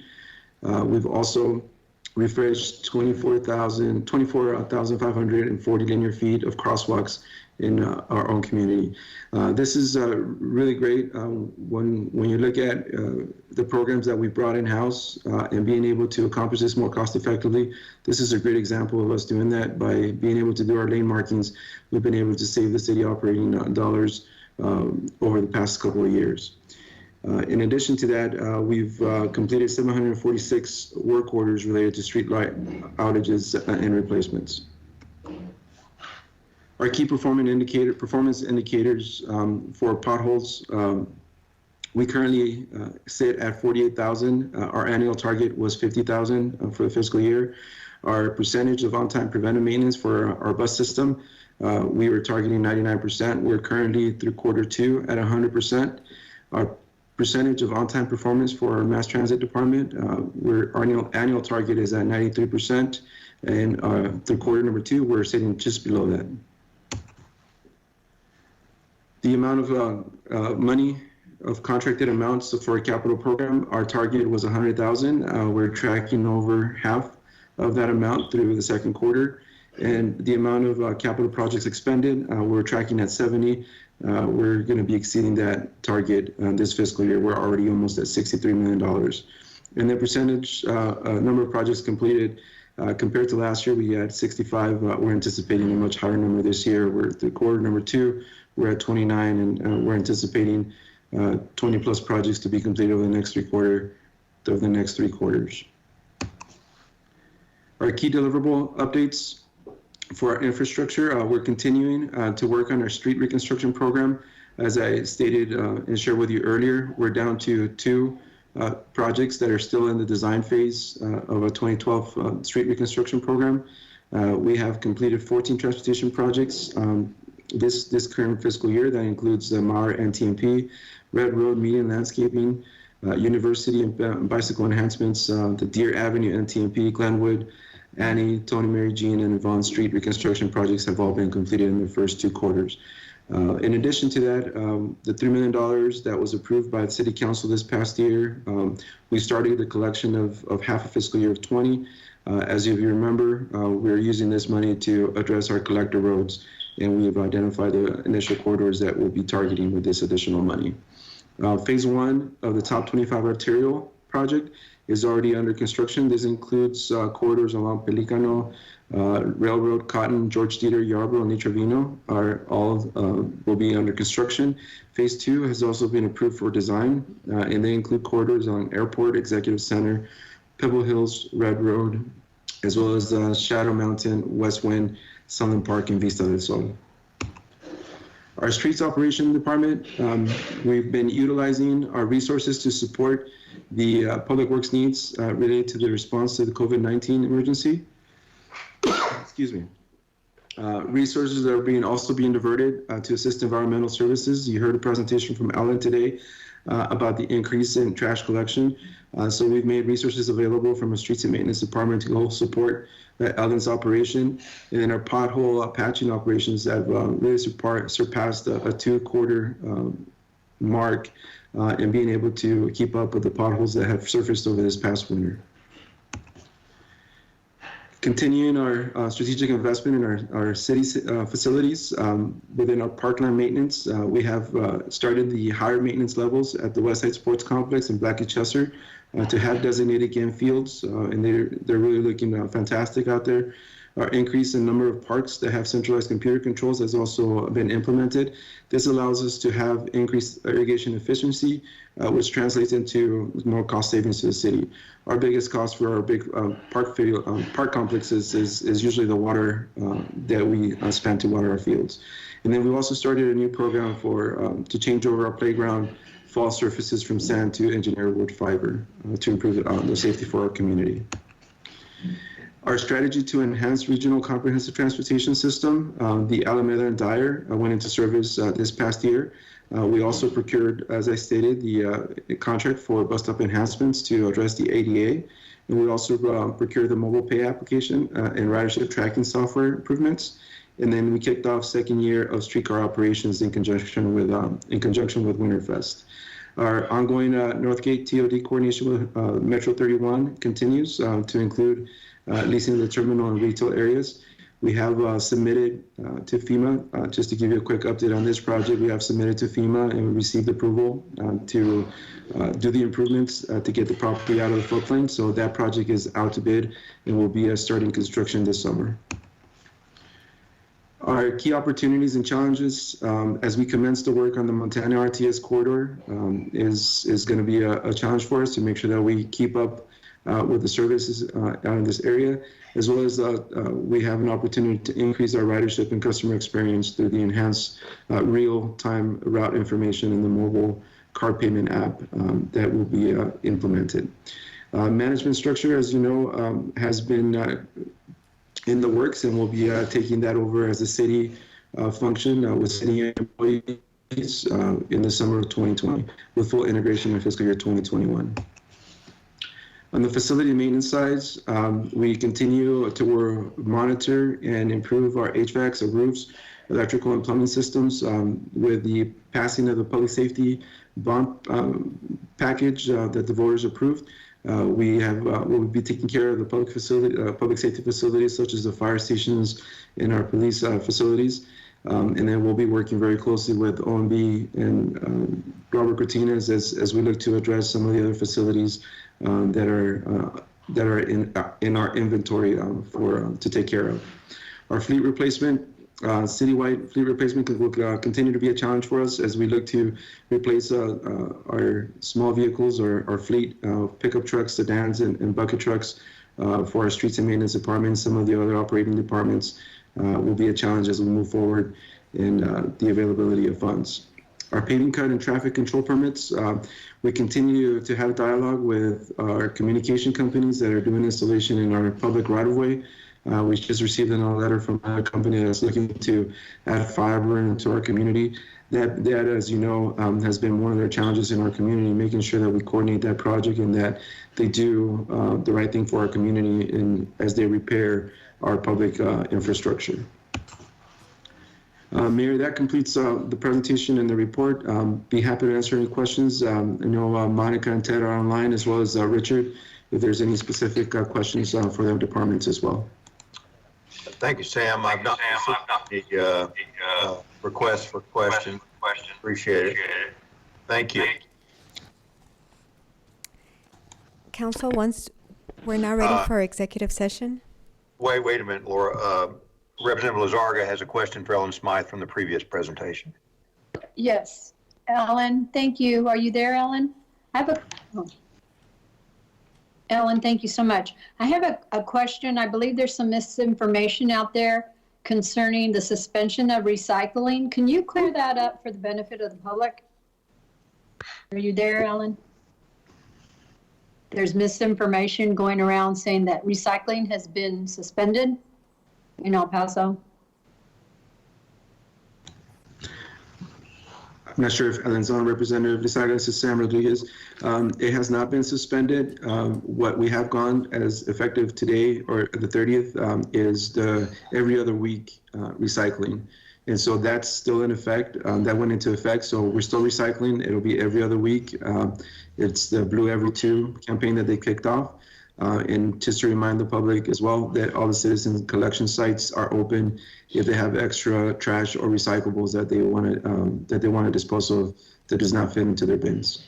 Thank you very much for that clarification. Representative Schwarzbein? Okay, just so we're clear, so the blue bins are every other week during this emergency. Yes, Representative. All right, great. Thank you, Sam. Okay, Laura, let's move into executive session. Okay. Council, once we retire into executive session, you will need to close out this Teams meeting, and then I will invite you to join the Teams meeting for executive session. May we have a motion to retire into executive session? So moved. Second. Second. There's a motion and a second to retire into executive session. All in favor? Aye. Aye. Anyone opposed? And the City Council of the City of El Paso may retire into executive session pursuant to Section 3.5A of the El Paso City Charter and the Texas Government Code, Chapter 551, Subchapter D, to discuss any of the following. Executive session item 1, ex parte, City of El Paso, Supreme Court of Texas, case number 19-0022, matter number 17-1001-171.002, under 551.071.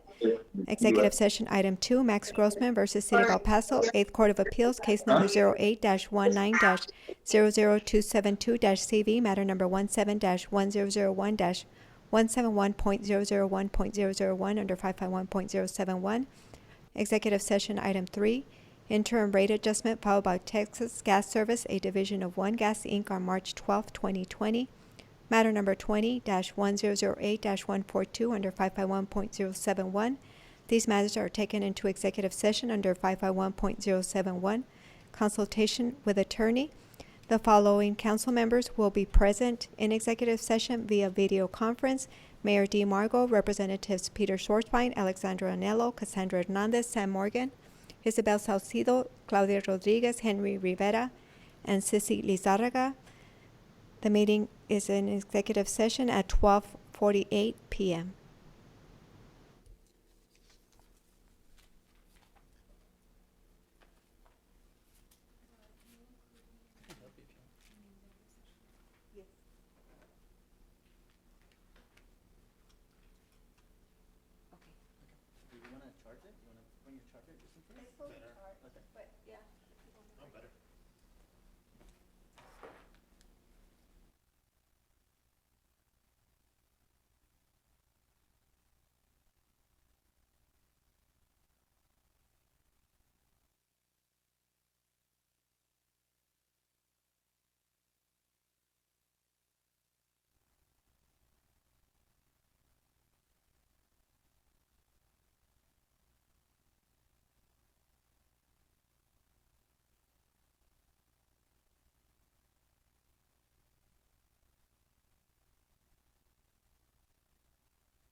Hello? Mayor, can you hear me?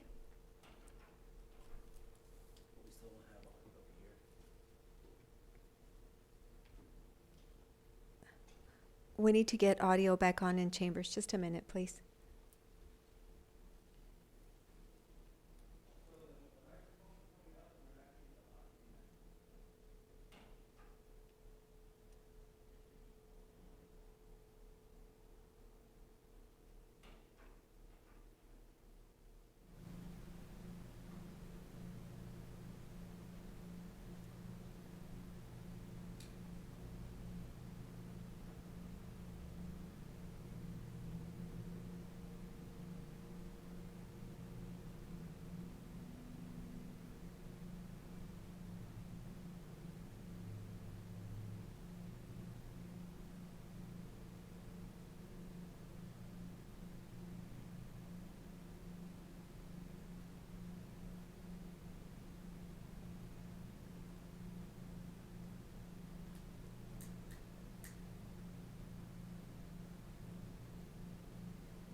We can't hear, and then also I don't think we're streaming yet, so we need to make sure we're back on live. Need to get change the, okay, we're trying to get hold of Jonathan right now.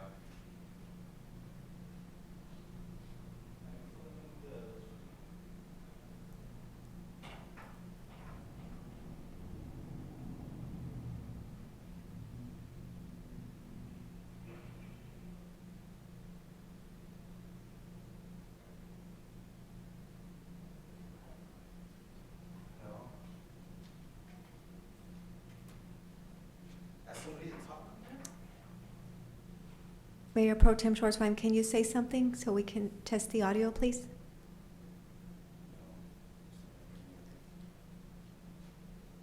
No, we're not hearing the audio. Hold on, please. I don't know if it's anything you can do right here. Let me make this real quick. I mean, they shouldn't have muted everything. No, he's at 911, but they have Jonathan here. You should be able to open that.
I think he means this right here. Oh, that's the one? Council on mute.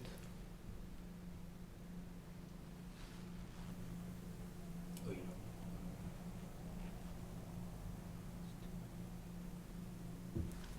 1, 2, 3. But these are these microphones.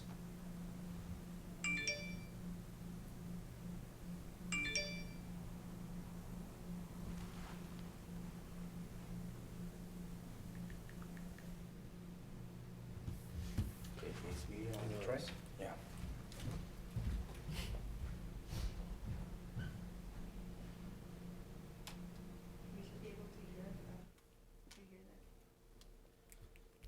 1, 2, 3.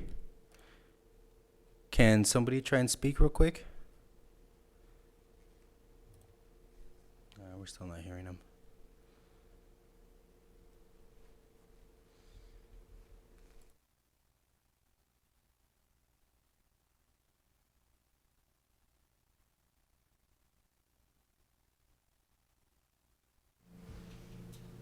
Try it. Try it again. 1, 2.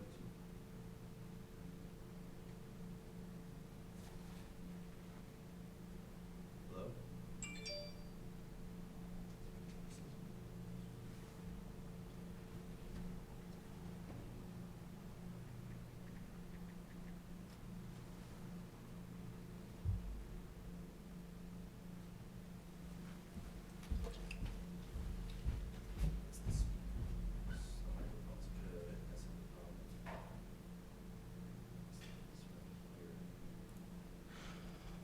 Okay.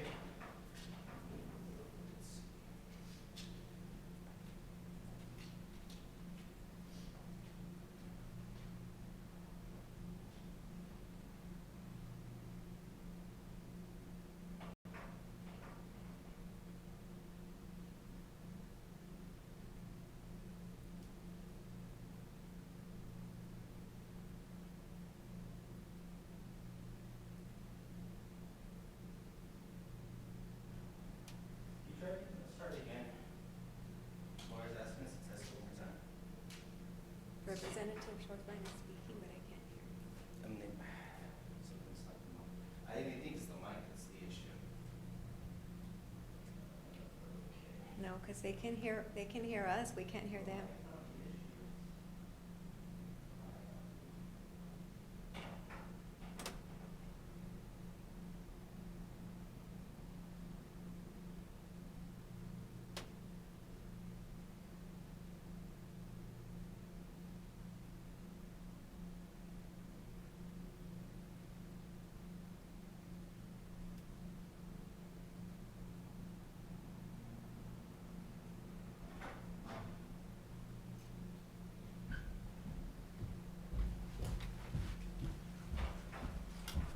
Let's see. Constantino. Senator.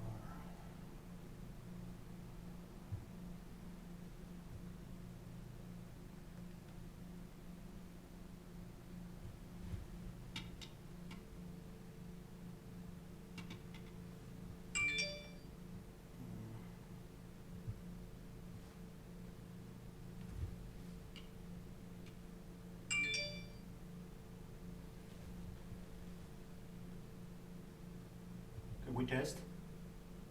We can. We need to see if,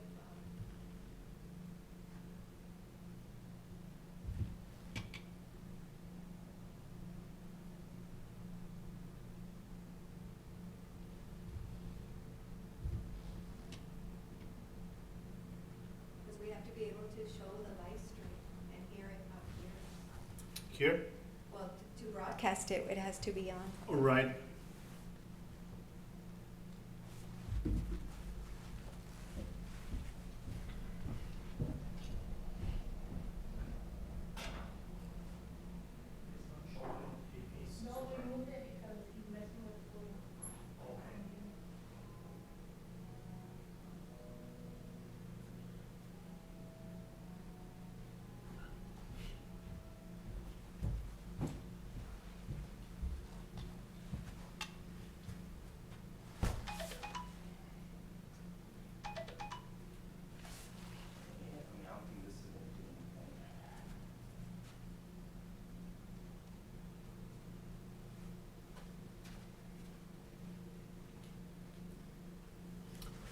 What Ricardo is telling me is that he's able to listen to us. The thing is that it is not replicating in here, right? So it's with the speakers up here. I'm not sure how Jose has that set up. What is it, broadcasting? They can hear us in the stream, so that's why good thing that we're muted. They can hear us. We cannot hear them. Yeah, we can't hear them on coming out from the speakers.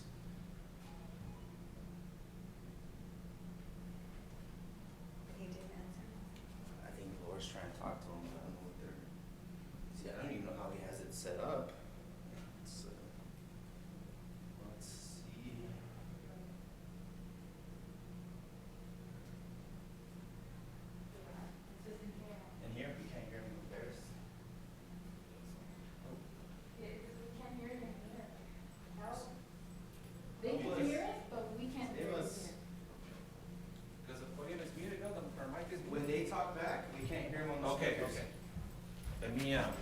Mute that mic. Okay, I'm gonna mute the mic.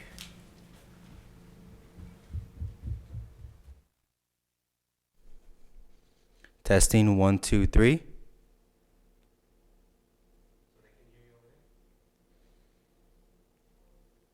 Play the sound, like if you're putting the volume up. See, we cannot hear the podium. So the audio from the computer is not. Where do you mute that? The audio from the PC is not going to the.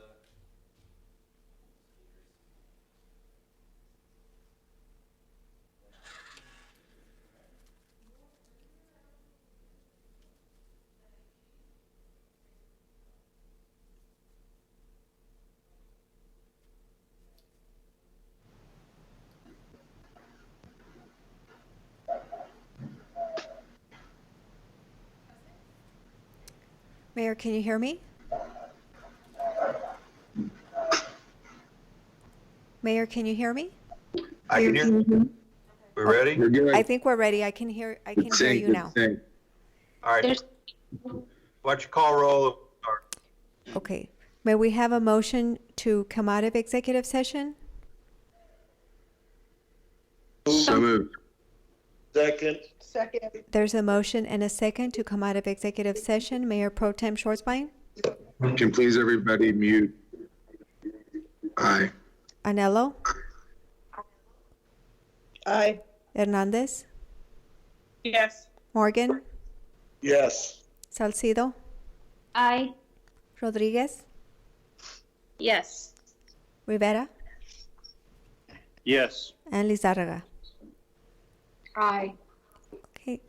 The meeting is back in session at 1:31 p.m. Mayor Pro Tem, do you have a motion on EX1? No, not on EX1. EX2? Nope. EX3? Yes. Motion that the rate adjustment identified in the interim rate adjustment filed by Texas Gas Service Company, a division of One Gas Inc., on March 12, 2020, be and is hereby suspended for 45 days after the effective date specified in the filing. 2, that the city manager shall notify Texas Gas Service Company of the suspension and order the company to submit working papers with the city clerk and the city attorney on or before April 15, 2020, supporting the company's claim costs of investments. And 3, that the city attorney is authorized to engage outside counsel to represent the city on this matter, and the city manager be authorized to engage consultants to evaluate the filing approved this 30th day of March 2020. Is there a second? Second. Okay, let's vote. There is a motion and a second to approve the action read into the record by Mayor Pro Tem Schwartzbein on EX3. On that motion, Mayor Pro Tem Schwartzbein. Aye. Anello? Aye. Hernandez? Yes. Morgan? Yes. Salcido? Aye. Rodriguez? Yes. Rivera? Aye. And Lizarraga? Aye. That motion passes unanimously. Is there a motion to adjourn? So moved. Before leaving, after the adjournment motion, I'll give you an update on the press conference today. So let's motion to adjourn and then I'll cover it. Made a motion to adjourn? Second. There's a motion and a second to adjourn the work session for March 30th, 2020. All in favor? Aye.